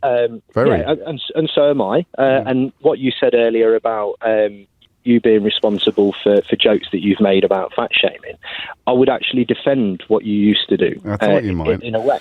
Yeah. Yeah, because I think that that's part of the problem as well, is that we are now within a culture. So what we need more bullying of fat people is what you're saying? No. Well, sorry, I misunderstood you then, because I used to bully fat people, and you just said you defended that, and you think we need more of it. From what you said, I wouldn't have took that as bullying. Well, I said it, and it was. What I would say is that there is a difference between condoning, celebrating, and not accepting of people getting to that point. And not only do I think that we've gone past condoning, I think that we're in a day and age now where we almost celebrate people being of a plus size. Right. And I think that impacts things as well. because if people are thinking that is okay, that people are going to celebrate them for being of that body shape, it's not a body shape. So what should we do instead? In a sentence, Ryan, because we're going to run out of time. Here is an obese person. They are in desperate need of help. And how do we help them? By being less kind and accommodating. I haven't got the answers for that. Hey? For me, it would be to improve your self-discipline. But how can I generalise that? That is what the phone-in's about. It's about a population. I mean, that's almost the definition of generalisation, isn't it? It is, but then, as you say, the solutions to that can't be general. But you just said we need to stop being so accommodating and condoning of obesity. The fundamental is that that's a generalisation. As a nation, we improve our self-discipline and that we accept responsibility for what we're putting into our mouths. But people's circumstances for them to get to that mean that what is self-discipline to them is going to be completely different to the next person. Right. But the underpinning is that they have self-discipline to not eat them foods that are going to make them obese. Yeah, except a lot of people won't even know what foods are going to make them obese, not least because of the labelling in supermarkets and the implicit message that you receive every day that if this is being offered to me in these circumstances and dressed up in such a shiny way, it can't possibly be bad for me, which brings us back to the prevalence of advertising and the dilution of freedom of choice that it brings about. But anyway, up with self-discipline. And if we don't like the word bullying, what word do we like for describing how we should talk to and about people with obesity? Honesty. Okay. So you just say you're very fat to people? If the conversation calls for it, then yes. Well, I mean, when wouldn't it call for it? Well, if you're just going around openly in public and just when would it call? So when would it be called? When would it be called for then? As a societal issue, if at the moment we're being too nice to people who are obese, how could we be less nice? So if we're having a conversation and we've got a friend and they're complaining of aches and pains and it's because they're quite clearly obese, then be sure to tell them. Okay, because they hadn't noticed. Some people might not have. Okay. It's 11:45. James O'Brien on LBC. James O'Brien on LBC. This can't be real, can it? Is this real? Let me just check the provenance of this. Miranda, school lunches in France. Yeah, it is. Well, listen to this. I don't know that my French is up to translating it, but you get like a 3-course meal for your... So we're looking at why the obesity problem in this country is so great. We're sceptical of the idea that it is all down to self-discipline because, well, you know, smoking, for example. If only, I don't know why the government got involved in stuff like that. So this is a normal day in France for school lunch. You get, my language is a poor. So radish beurre, would that be a radish? Radish, R-A-D-I-S. Radish and butter. It's actually really nice radish, like a nice French radish, a little bit of sea salt on it. But in a school lunch, and then you got pizza au thon, which I think is tuna. So a tuna pizza, probably not for me, but if it's all that's on offer, you're going to eat. It'd be all right with it, a tuna pizza. Haricot vert, that's green beans, that is. Seriously, I believe. Tom noir, don't know what that is. And then you get a dessert, which would be a brownie with chantilly cream. You get a baguette on the side, and what's goûter? You get a poire guillot chocolat or lait pain viennois. It's probably like a little biscuit later in the day at break time or something like that, I think. What's a tom noir? T-O-M-M-E-N-O-I-R-E. That's under produit laitier, so dairy product, maybe. Is it a... But tom noir, T-O-M-M-E-N-O-I-R-E. So it sounds like it might be a bit cheesy. What else do you get under that later in the week? Hang on Tuesdays, for your tom noir, for your produit laitier, you get a petit louis, fromage frais, brie, mimolette. So it's a dairy product. So you get, that's actually literally saying some dairy in your menu. So it breaks down into starter, main course, side, dairy, dessert, and then bread, really. And then a little biscuit or something, or a little treat a little bit later in the day, presumably at break. So other main courses include boulet d'agneau, sauce creme curry, which is a lamb curry. They've also got a soya basis for that. Then you've got filet d'aigle fin, jus beurre citron. I think that's some sort of fish in a lemon butter sauce. Sauté de la porree à la moutarde. I don't know what that is. So pork, mustardy pork, but you can have an omelette with mushrooms if you're a vegetarian. And then nuggets de blé. What's blé? B-L-E, acute with an accent. Blé, blé. Blé? Nougat de blé. So that's French. So there you go. So you are already inculcating a lifetime of healthier eating in French schools than the turkey twizzlers that I think have crept back onto the menus in British schools since Jamie did his thing. A Tom is a hard cheese. It's one of the ones in the black wax. That's why it's noir. So you know the cheese, like a Baby Bell, but not. I mean, yeah. Lottie's in Oundle. Lottie, why the UK? Why do we have such a peculiar problem with this issue? Well, thank you for having me on, James. You're very welcome. I got very interested in this with a previous caller that said that dining rooms had been deleted out of floor plans on social housing. Yes. And I wrote a thesis in architecture school on essentially the death of the dining room and the death of undefined space in our homes. Oh, really? And I thought it was interesting because I don't have any controversial ideas on this subject.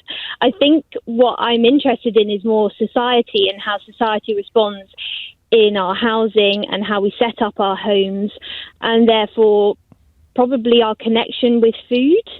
Yes. And how we present it in our homes, how we prepare it, and how we view it. And my findings in my thesis found that we used to set up our homes, in a very ancient terms, with mainly a hall, a great hall, where you would have a dining room presented at the top of the hall on a dais, and the food element would be very much the celebration, and then the entertainment around that one room would kind of make every meal quite a celebration, and a sort of society would say that you'd cook the food in the kitchen and then you'd present it on the table and eat it and understand that you're eating it. And then we kind of moved on to having small halls, and then the dining room developed, where of course. I'm just thinking that we're only now in the 17th century, and I've got the news in 6 minutes. Sure. Well, what I think is interesting is that in the pandemic, we started using our dining rooms as undefined space. We started using them as home offices and, spilling out for homeschooling and playrooms and everything like that. And that use of that table that used to be such a massive part of society a very long time ago, and how we presented things on it, basically died, and we now end up. So it's got worse since. So it's got worse since. So lots of our habits have deteriorated, and we haven't made a comeback. Why peculiar to Britain though, Lottie? Because all of what you've described could be applied to other Northern European countries, at least.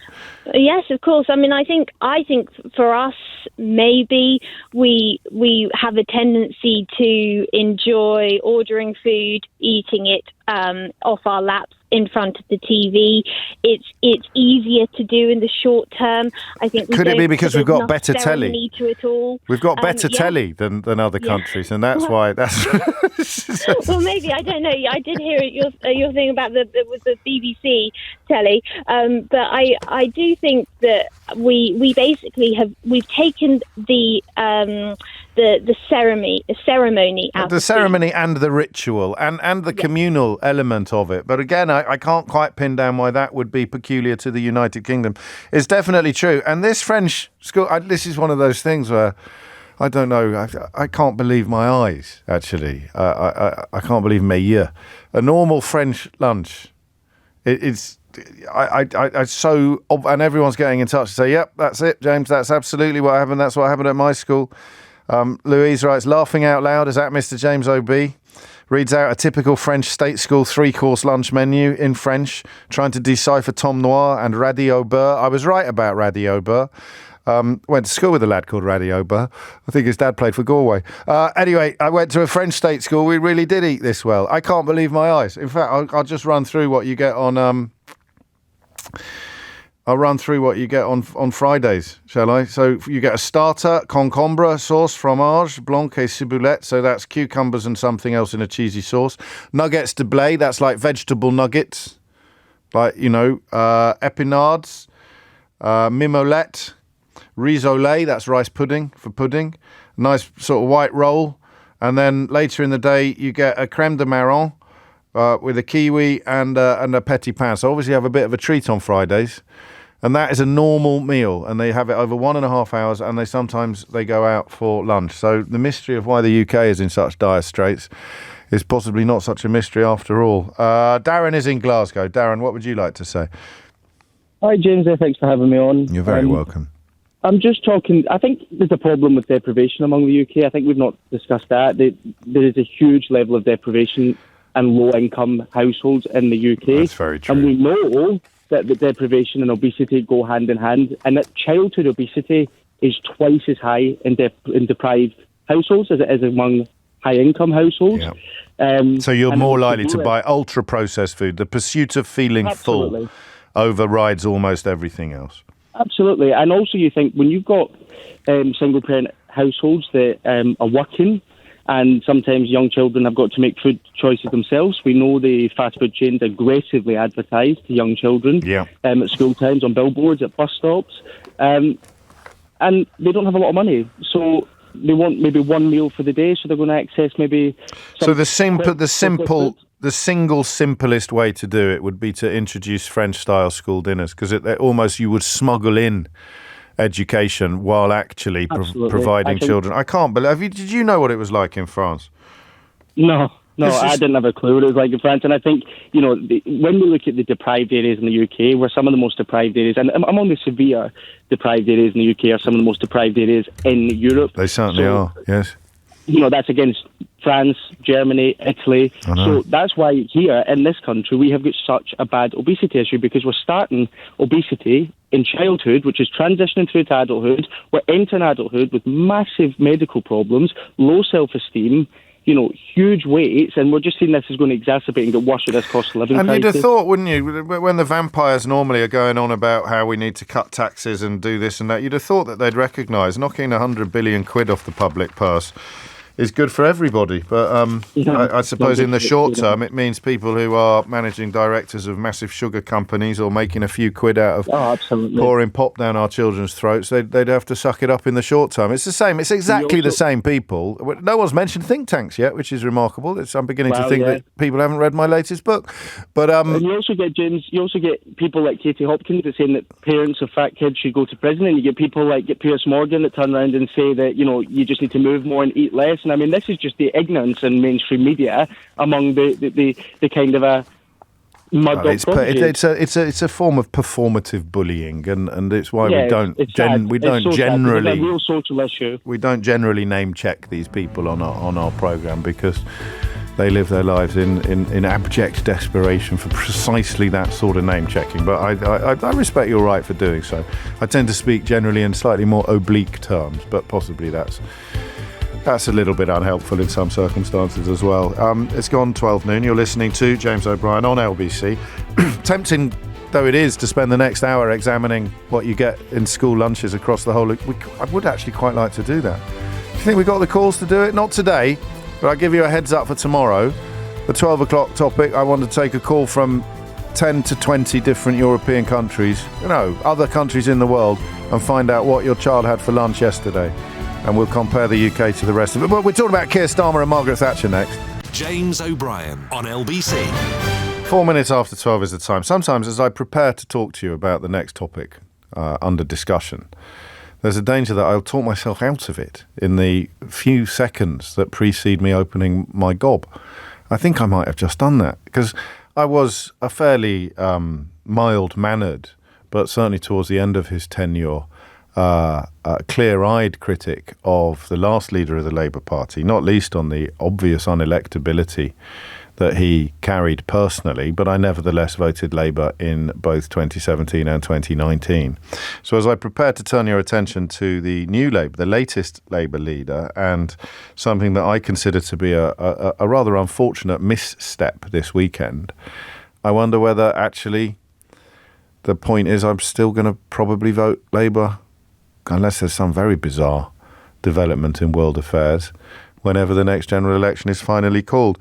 And that might be, I don't want to go all 3D chess on you here, but Keir Starmer essentially praised Margaret Thatcher at the weekend. There was an interview on another radio programme which I felt was actually quite impressive and persuasive. But it was an article for the Sunday Telegraph that has upset many people because he did indeed praise Margaret Thatcher. Now, if I were to explain how he praised Margaret Thatcher, it would perhaps defuse some of the issue. He essentially explained that in the post-war period, so since 1945, there had been 3 UK prime ministers who had made clear and meaningful change to the democratic settlement, to the state of the United Kingdom. And for Keir Starmer, those 3 politicians would be Clement Attlee, Margaret Thatcher and Tony Blair. And that's not an opinion. That's actually counting. Those are the 3 prime ministers who effected change on a scale that altered the fabric, the nation, and perhaps the future of the country. Most of us have only really got the Blair period within living memory, with perhaps a little bit of Thatcher, and so much of what Tony Blair achieved has been cynically and deliberately undone by 13 years of austerity that it's rather hard to remember things like patient satisfaction with the National Health Service being at an all-time high, homelessness being close to an all-time low, education and access to tertiary education being revolutionised completely. But nonetheless, those 3 politicians remain the most transformative figures of the 20th century. Now, you can say that without controversy. The controversy kicks in when you ask, were those changes for good or for ill? And most people minded to vote Labour in most elections would largely consider Margaret Thatcher's contribution to the country to have been negative in a utilitarian sense. You might have been able, or your mum might have been able to buy her council home, but your granddad was a coal miner. So, you know, and that was shut down forever as an industry. So he has made a blatant bid to woo disillusioned Tory voters over to Labour, writing, and I quote, "Every moment of meaningful change in modern British politics begins with the realisation that politics must act in service of the British people rather than dictating to them. Margaret Thatcher sought to drag Britain out of its stupor by setting loose our natural entrepreneurialism." That, I think, is a fairly fair?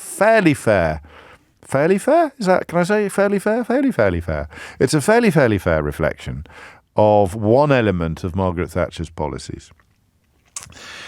But he glosses over somewhat areas where the legacy is, shall we say, less warm. General Secretary of the National Union of Mine Workers, Chris Kitchen, says, "I can understand that some people think Thatcher was great. If I was a multi-millionaire who got rich off her policies, maybe I would. But I'm a former coal miner. I don't see anything Thatcher did that helped anyone in my community." General Secretary of the FBU, Matt Rack, says working people are still living with the dire consequences of Thatcherism to this day. That's why so many families are struggling to put food on the table. Obscene wealth inequality, a surge in food bank use, as well as low-paid and insecure work are the reality of Thatcherism. Now, I think that both those things are true. I think that Margaret Thatcher did seek to drag Britain out of its stupor by setting loose our natural entrepreneurialism, but I also think that she treated the coal mining communities of traditional times with complete and utter contempt, and I think that her legacy does include an almost fetishization of wealth inequality. So you know, the Daily Mirror front page today, and I don't know whether it's a mark of the Mirror's role in public life. I'm not sure I've ever quoted a Daily Mirror front page as the starting point for a conversation on the show. Thatcher backlash hits Starmer. And I'm going to talk a little bit personally now, because I can't really ask you to do that unless I'm prepared to do the same. Is that I'd feel a little bit let down by this intervention at first glance, because I sort of felt as if Starmer is taking the support of centrists for granted. And by centrist, I simply mean non-extremist and non-cultish.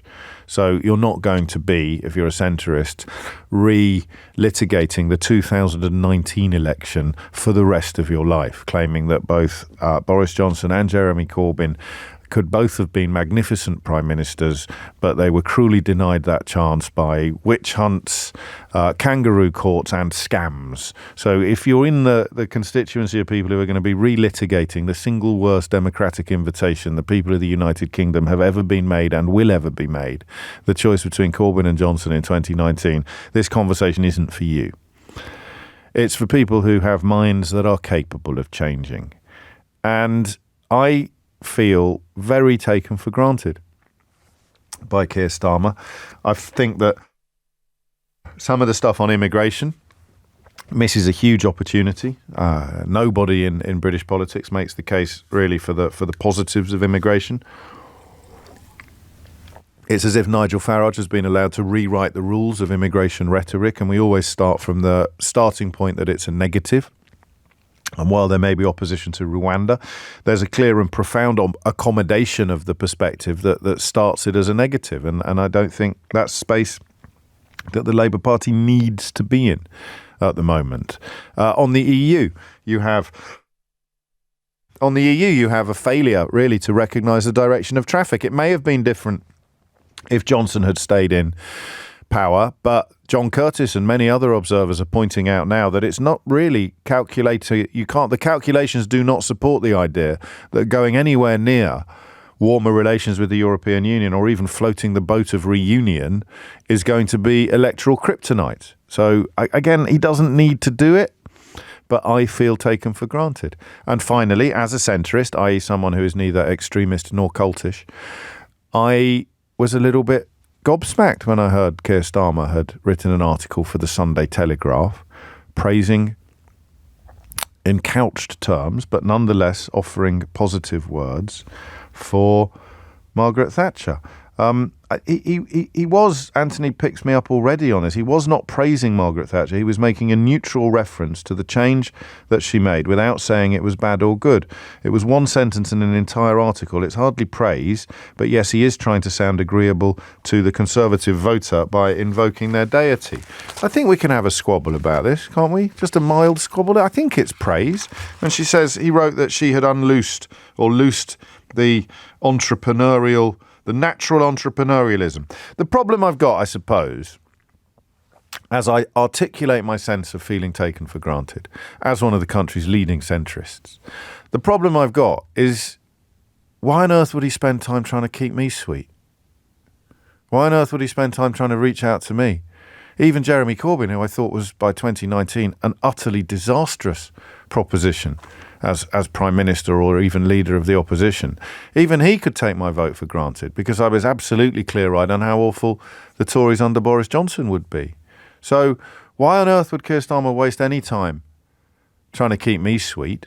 He's got my vote in his back pocket unless something epic happens, and therefore, given low turnout is a real fear, and given that he's currently carrying a Ming vase across an ice rink and could drop it at any moment, and the more people that are helping him carry it, the more likely he is to get to the other side, why shouldn't he step into a space where moderate, sensible Tory voters who are capable of changing their mind and who did in their droves vote for Tony Blair in 1997, why shouldn't Keir Starmer appeal to them? 0345 6060 973 is the number that you need. I want to read some texts to just complete the setup of this conversation. Maggie puts it well. As a lifelong Labour voter who suffered under Thatcher's policies in the 80s, I am now conflicted as to whether I can vote Labour under Starmer.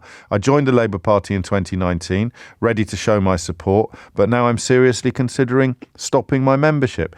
Just for that one line, Margaret Thatcher sought to drag Britain out of its stupor by setting loose our natural entrepreneurialism. Or, Maggie, have you possibly had your head turned by some of the wider coverage? I genuinely don't know, but I do know you can tell me what you think of this intervention by Keir Starmer. on 03456060973. Rick describes himself as another person who feels somewhat taken for granted. Labour's announcement that growth at all costs would be their primary economic goal, while spending taps would not open until, and therefore current austerity Conservative policies would not be ended immediately, means that the most needy who need change are probably not going to get it. And Patrick in Docklands writes, "Hi James, although I can understand Starmer seeking the votes of wavering Conservatives, it's very unlikely he's going to find them among Telegraph readers. A definite own goal after last week's spectacular question time victory and recovery from his Israel-Gaza disaster." So what do we think? I don't think you do, Patrick, confine it to the readers of the Telegraph. I think when Keir Starmer makes an intervention like this, he knows it's going to be leading the news everywhere from the BBC to LBC. And what was the news? Keir Starmer has offered a few warm words about Margaret Thatcher, because the Labour Party is constantly portrayed as right-wing media as being a curious blend of sort of kryptonite and poison. You can't go anywhere near it. I'll tell you what Keir Starmer's doing here. And I don't know whether it's worked, and I've already explained why I feel personally a little bit let down by it, perhaps. But what he is doing here is trying to detoxify Labour for people who don't, and I'm going to say this, and it's going to sound condescending and patronising, but if you're not used to it by now, you never will be. He's trying to detoxify Labour for people who don't think too deeply about politics, but have been successfully persuaded, have been successfully persuaded over the last 20-odd years that the Labour Party is some sort of Marxist creation dedicated to the renationalisation of everything under the sun. And there are people out there who believe that nonsense, and they are more likely to be reading the Daily Telegraph than any other newspaper except perhaps the Daily Mail. So Keir Starmer reaching out to wavering Conservative voters by offering up a few warm words about Margaret Thatcher. How do you respond to that? That's the only question I got for you. 0345 6060 973. James O'Brien on LBC. James O'Brien on LBC. It is 20 minutes after 12. You are listening to James O'Brien on LBC. And the question is, what do we think? What do we think? Just to answer the question, Chris, I'm always fascinated when you have a slight pause in your speaking. Can we start the James Has a Gulp game? I've had a cold for a few days. It's a lot better now, but if you had to talk pretty much uninterrupted for 2 or 3 hours, then by the dawn of the third hour, your throat would be a little bit tickly as well. But we're all coping. I'm being a very brave little soldier. I'm pushing through. But thank you for all the concern. I've done most of the things you try, except brandy. I can't really drink brandy in the studio. That could end very messily if I start. If my inhibitions get dialed down a little bit, goodness knows what sort of trouble we could get into. So where is what is your response to Starmer? Listen to this. Across Britain, shall I do it in my politician's voice? As if I was delivering a political speech, I'd do it like this. Across Britain, there are people who feel disillusioned, frustrated, angry, worried. Many of them have always voted Conservative but feel that their party has left them. Their party has left them. Your party has left you. I understand that. I saw that with my own party and I acted to fix it. But I also understand that many people will still be uncertain about Labour, and I ask them to take a look at us again. He should have gone full Phil Collins and said, take a look at me now, shouldn't he? I ask them to take a look at me now. If you believe that Britain needs stability, that Britain needs order, security, then Labour is the party for you. If you believe that there are precious things in our way of life, our communities and our environment, that it is our responsibility to protect and preserve for future generations, Labour agrees with you.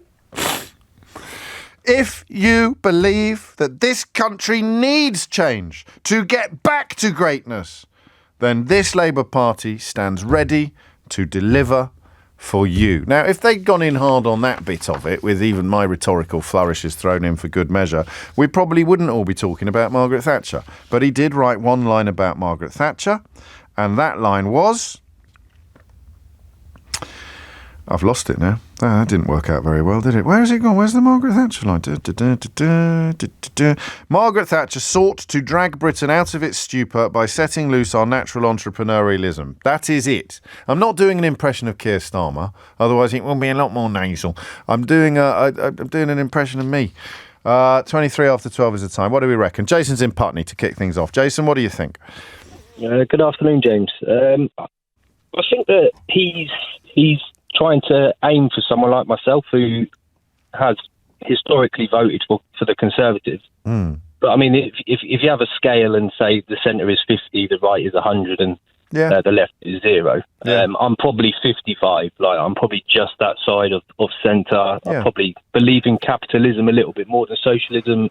Blah blah blah blah. But anyway, sure. I feel like that his aim with just that one comment. You mentioned it before. It is for someone like myself who is a bit disillusioned by politics in general. Fair enough.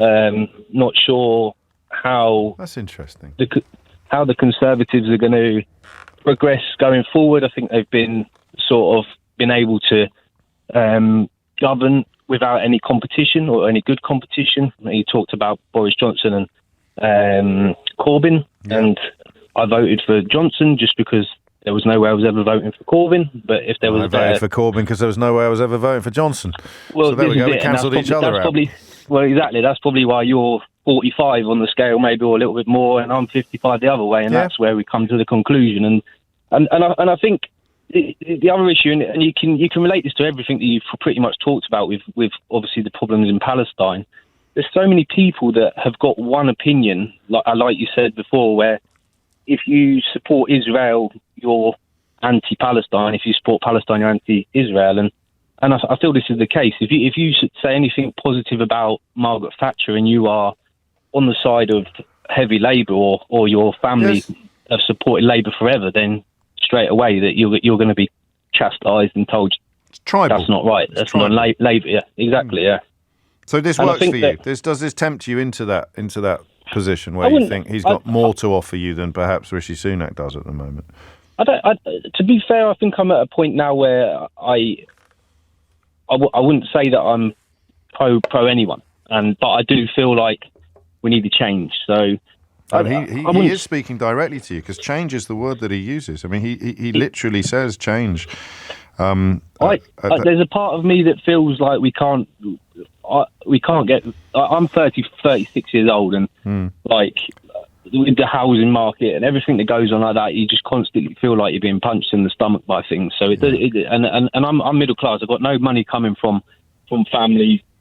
Obviously, we don't want them to die a bit, but later down the line, I'm doing everything myself. So it's very hard to earn a living. My girl goes to nursery 5 days a week, costs me $2,000. You know, there's crazy. All these types of things. It's like all these types of things that really affect you, and you just think, well, maybe this is the time where we need a Labour government to come in and do this. I'm not deciding. I'm still on the fence. I wouldn't say this comment's made a difference to me, like massively, but I do feel like it was aimed at me. And what he's done actually is detach himself, even if he hasn't necessarily tempted you towards him yet. He's detached himself from the tribalism that you describe. Well, exactly. But do you really think? I think these people say this sort of stuff, but when they get down to it and they see Labour on the polling card, they're going to put a cross in that box. So. Well, they did in 97. I mean, a lot of people came across in 97 who wouldn't have done so traditionally. And the line I was looking for, if you believe that this country needs change, and then he adds to get back to greatness, which is, that's just inevitable these days, whatever it means, then this Labour Party stands ready to deliver for you. So he's addressing you almost directly there, Jason. No, I totally agree, and that's why I called him, because I just felt like I was pretty much the person who wrote that sentence. But and then the question becomes, how many Maggies are there? How many people who would actually be less likely to vote Labour as a consequence of this intervention? And my feeling is none. Not really. There'll be lots of people who are already adamant that they would never vote for Keir Starmer because he's a terrible centrist and we'd rather and they'll be adamant that this is a terrible mistake and he's proved that he was wrong. But you're not changing your vote. You were a Muppet before he did this article and you're still a Muppet afterwards. Whereas people like Jason, whose minds are capable at least of contemplation and change, perhaps do come into the conversation. One word, writes Martin in Canterbury, realpolitik. Dire circumstances mean Labour needs to respond in a way that the country needs and ditch pure ideology, referencing Thatcher to instill the need for social and economic change in the UK. But you also had, I doubt he disagrees with most of her policies going forward. Well, he'll disagree with a heck of a lot of them, but not with the little bit about entrepreneurialism, which is the only thing he really mentioned in the article. John is in Shepton Mallet. John, what would you like to say? Yeah, hi there, James. Hello, John. Just to explain, definitely on the same side here. However, your quote earlier, a little disappointed. Really? A little disappointed? I'd say I'm absolutely devastated by this. Just by that one line? What? But I mean, all he said... You said you're a little disappointed. I am, yeah. Margaret Thatcher sought to drag Britain out of its stupor by setting loose our natural entrepreneurialism. How can you be It doesn't matter. The fact that you're doffing your cap to someone who actually was, well, in my opinion, alien to Britain, as I knew it. Yeah, but he's not said any of that. He's just mentioned entrepreneurialism. Doesn't matter. Well, it does matter. I mean, if you're having a conversation about what he's written, then with respect, what he wrote matters. Right, well, I know. So you're absolutely devastated by things that he didn't write, which is your prerogative, but it's a bit daft. Daft or dark, sorry? Well, either. But I said daft. I mean, you're very cross about things he hasn't written.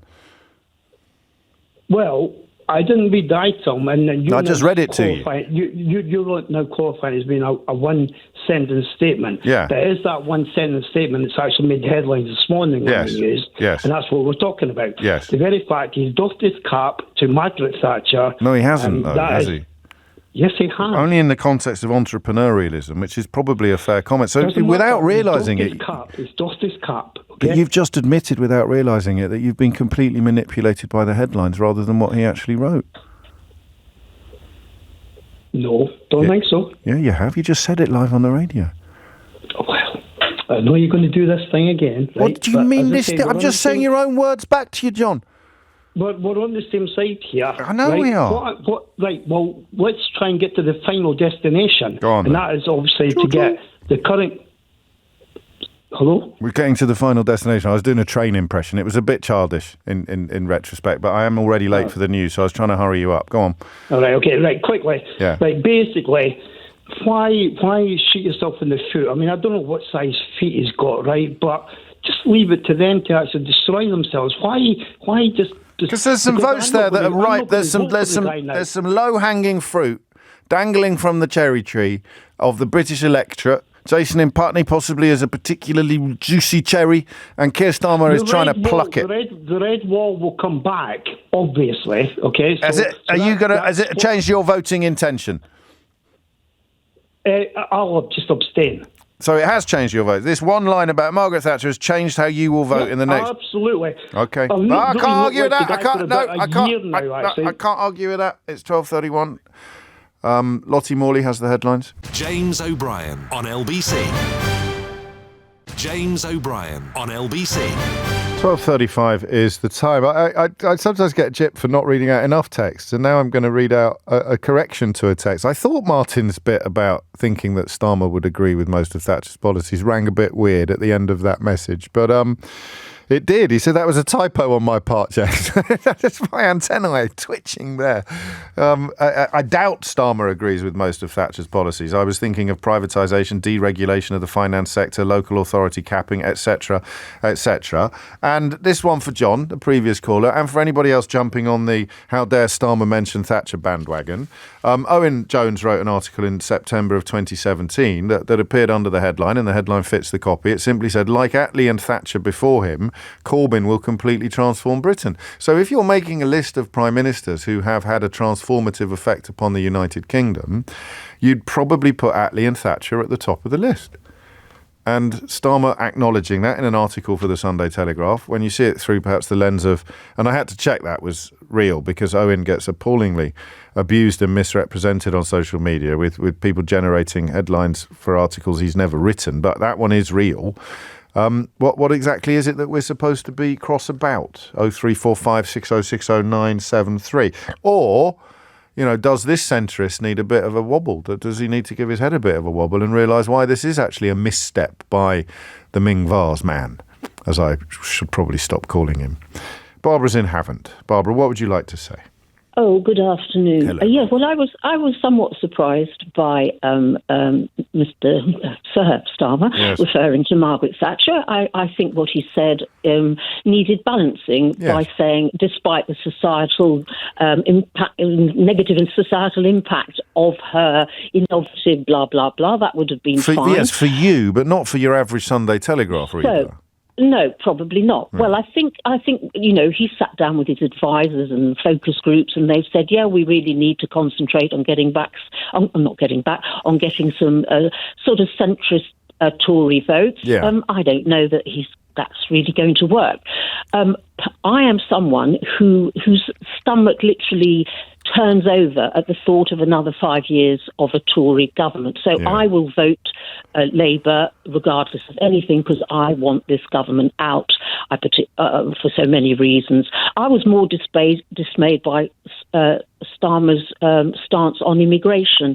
He can challenge the immigration figures. The Tory government can't, because if we have very high immigration figures, it's as a result of Brexit, not training workers, not getting funding, etc., etc. Whatever they say, it's not a good look for them. So they might as well stay with the people going, oh my gosh, we've got people invading the country. They'll get a few votes that way. But I do worry that he has to be careful with the Ming Vase, because I talked to so many, mostly young Labour voters, potential Labour voters, who are turned off by Starmer, utterly turned off. And he needs to worry about that. And they will not vote. They will abstain. They will vote Green. And that will allow the Tories back in. We are not getting a socialist utopia in this country. It is really vote for the least worst. And this government is absolutely the pits. We cannot get any worse than a government that would seek to break international laws left, right, and centre. I'm not having that debate today. I wouldn't argue with you anyway. But so you're talking about him, not because this is where I suggest that I feel a little bit taken for granted. But that doesn't matter, because I'll do what you said you're going to do anyway. But the younger generation, who are measurably less likely to vote, of course, than the older generation to whom Starmer was appealing at the weekend, he needs to start making himself a bit more attractive to them, sharpish.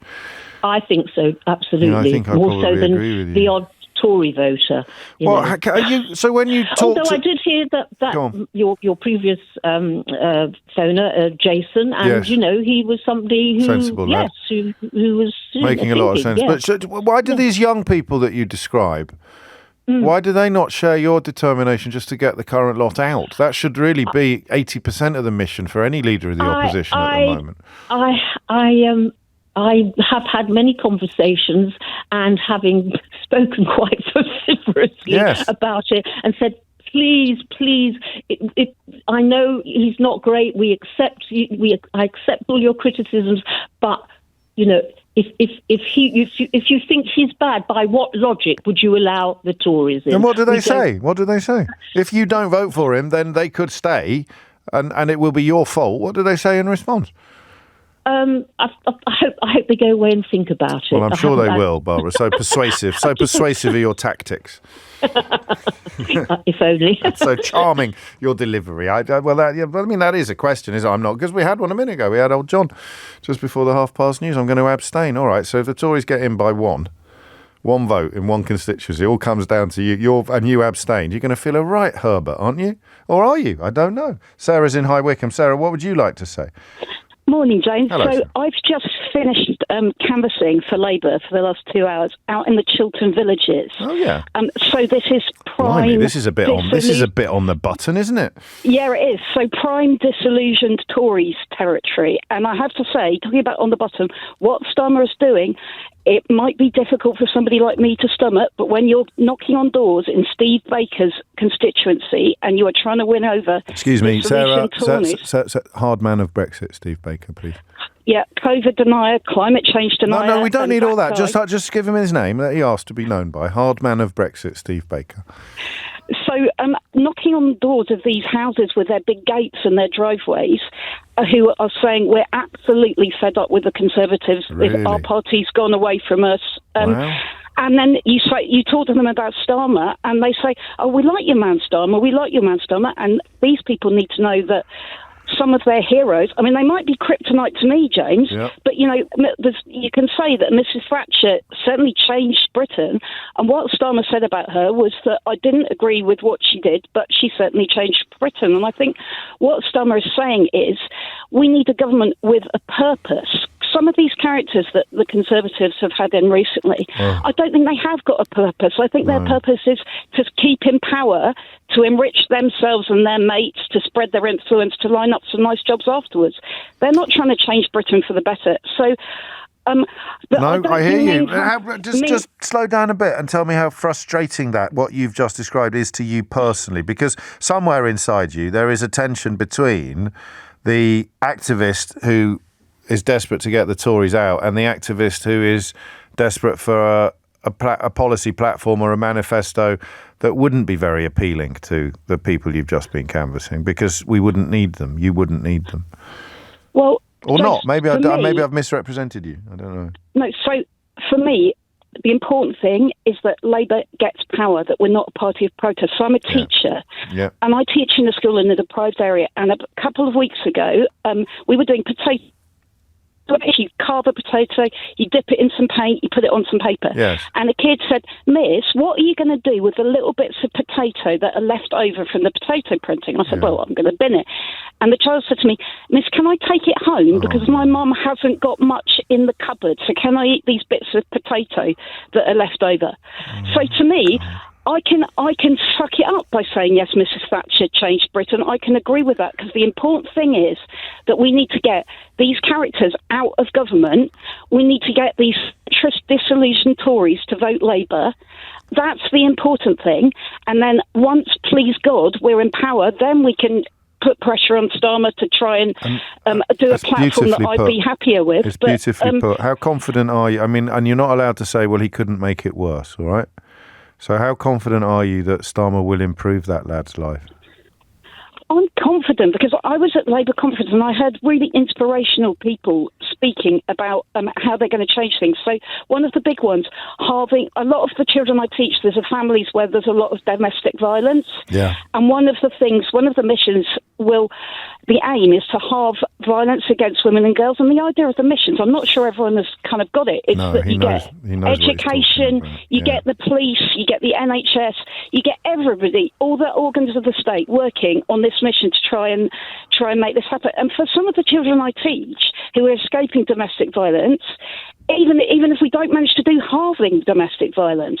But the thing is, at least Starmer and Yvette Cooper and, just at least these people care about domestic violence. At least this is something that they want to try and fix. Whereas our current lot, they're wanging on about the Elgin marbles and, the people on it. So, yes, absolutely. Sometimes, for me, it is really difficult. Stuff like the two-child benefit cap, it's really difficult.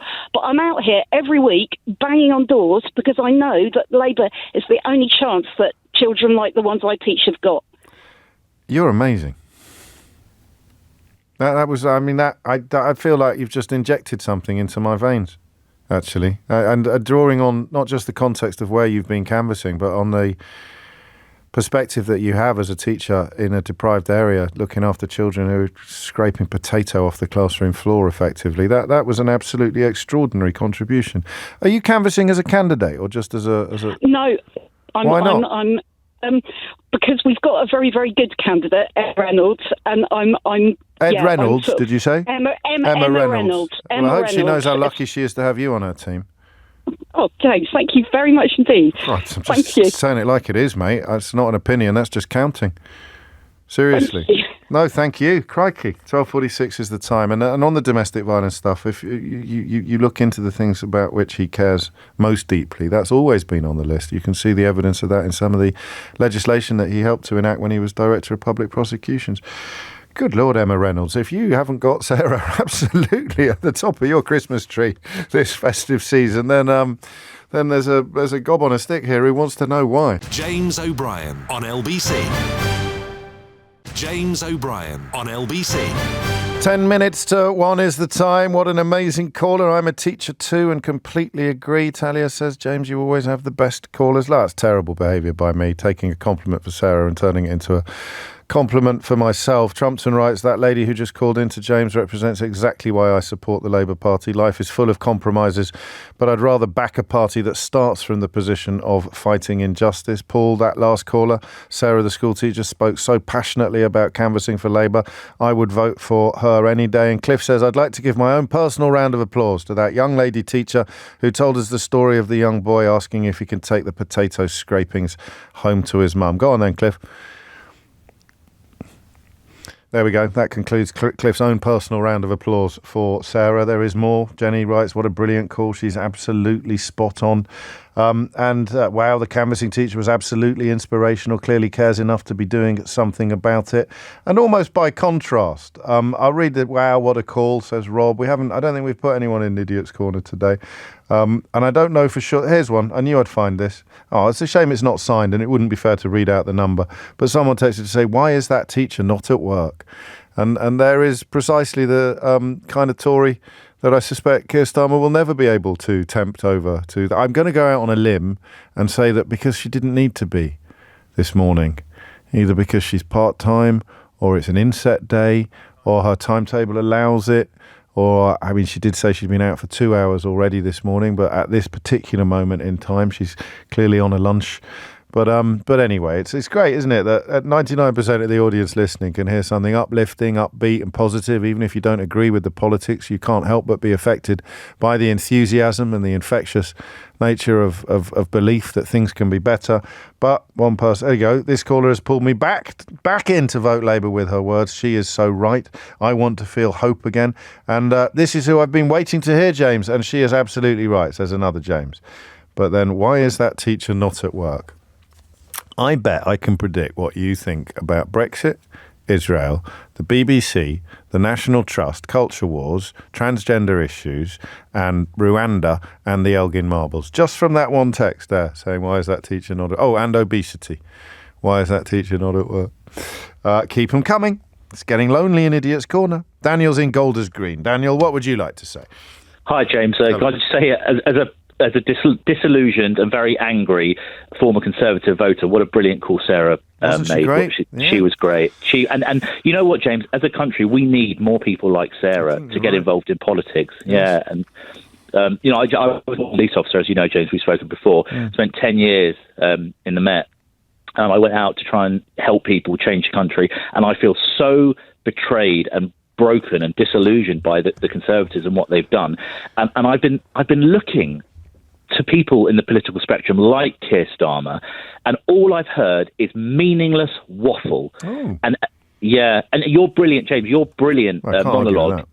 Yeah, thank you. Yeah, James. Your brilliant monologue a short while ago when you did it in the voice of a stock politician, when you read out what Keir Starmer said. Yeah, it was meaningless waffle. We want to change the country. It was nonsense, James. What people want to hear is people who are out there working hard, whose cars are being broken into, whose houses are being broken into, who are trying to pay the mortgage, trying to pay their child's nursery fees, like one of your previous callers. They want to hear a politician like Keir Starmer say, this is how we're going to change the country. And that policy, and that policy, and this is how we're going to change it. No, don't be silly, because he'll do that in a manifesto, but if he does it now, the Tories will just nick it. They've nicked practically every good idea he's gone public with already. No, I'm not even joking. I know. Why would he do that? Here you go. Here's our policy, and then this time next week, Rishi Sunak will stand up and announce it, and the Daily Mail will call him a genius. Well, James, you don't get a manifesto until the election campaign is on the immediate horizon. You just don't. But then how can you attract people? By setting out your ideological or your rhetorical stall, which you're entitled to call meaningless waffle. But other people, like Jason, just say we really need change. I want someone to come along who's promising change. Now, Rishi Sunak is promising change, and Keir Starmer is promising change. Just as a starter for 10, which one of them hasn't been a member of the party that's been in government for the last 13 years? The latter, Keir Starmer. So who are you going to trust more on the promise to provide change?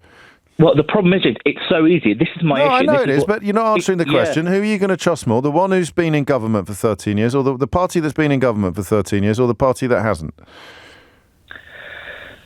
Well, I've got to say it out loud. Obviously, it's the one that hasn't. So that's all he has to do. He has to just make a credible promise of change. And now you might not find it credible, but it doesn't mean it's a bad tactic. It just means you're unreachable.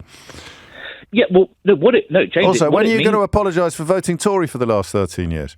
I apologise now. Oh, there you go. I apologise to everyone. There we go. Thank you very much. I'm fully... So, James, I'm fully accountable. But, when I'll tell you why, and I'll tell you why I feel like this about Keir Starmer. Go on. Couple of sentences.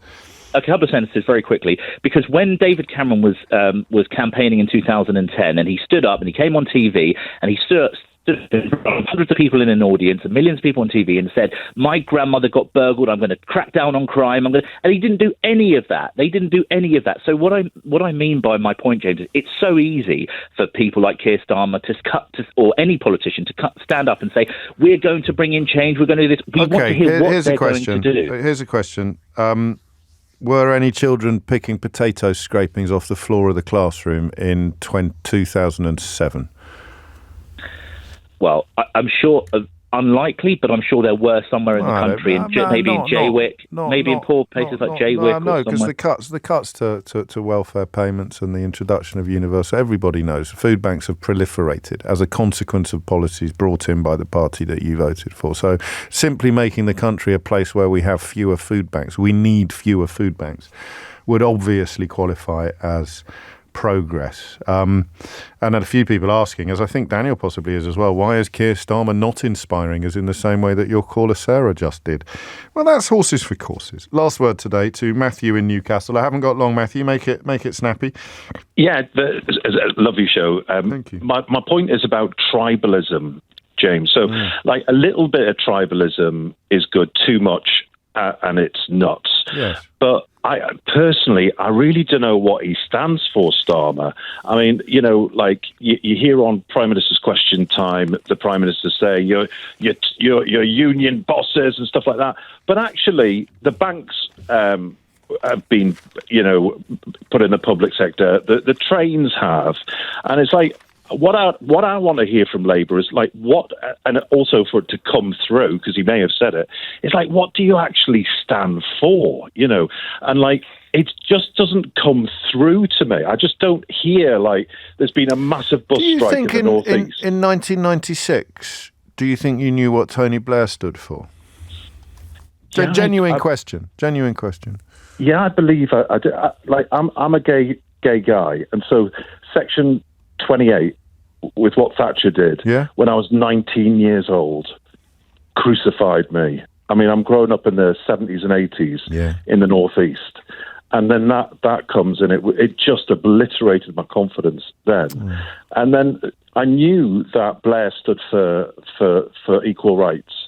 And that's a great answer. It's a big enough thing for you that you can hang your hat on that one, can't you? Yeah. And there's nothing there in this offer, nothing comparable in this offer, nothing as in all. Well, the domestic violence stuff. You heard Sarah talking about the domestic violence stuff, which I'd put that in a similar footing to the to the Section 28 stuff that you're talking about. But a crucial part of what you just said is that it hasn't really reached you. Yeah, and that's his fault as well.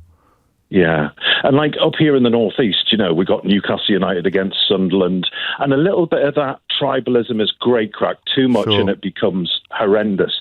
So I think a bit of tribalism about like, what do you actually stand for? You're called Labour.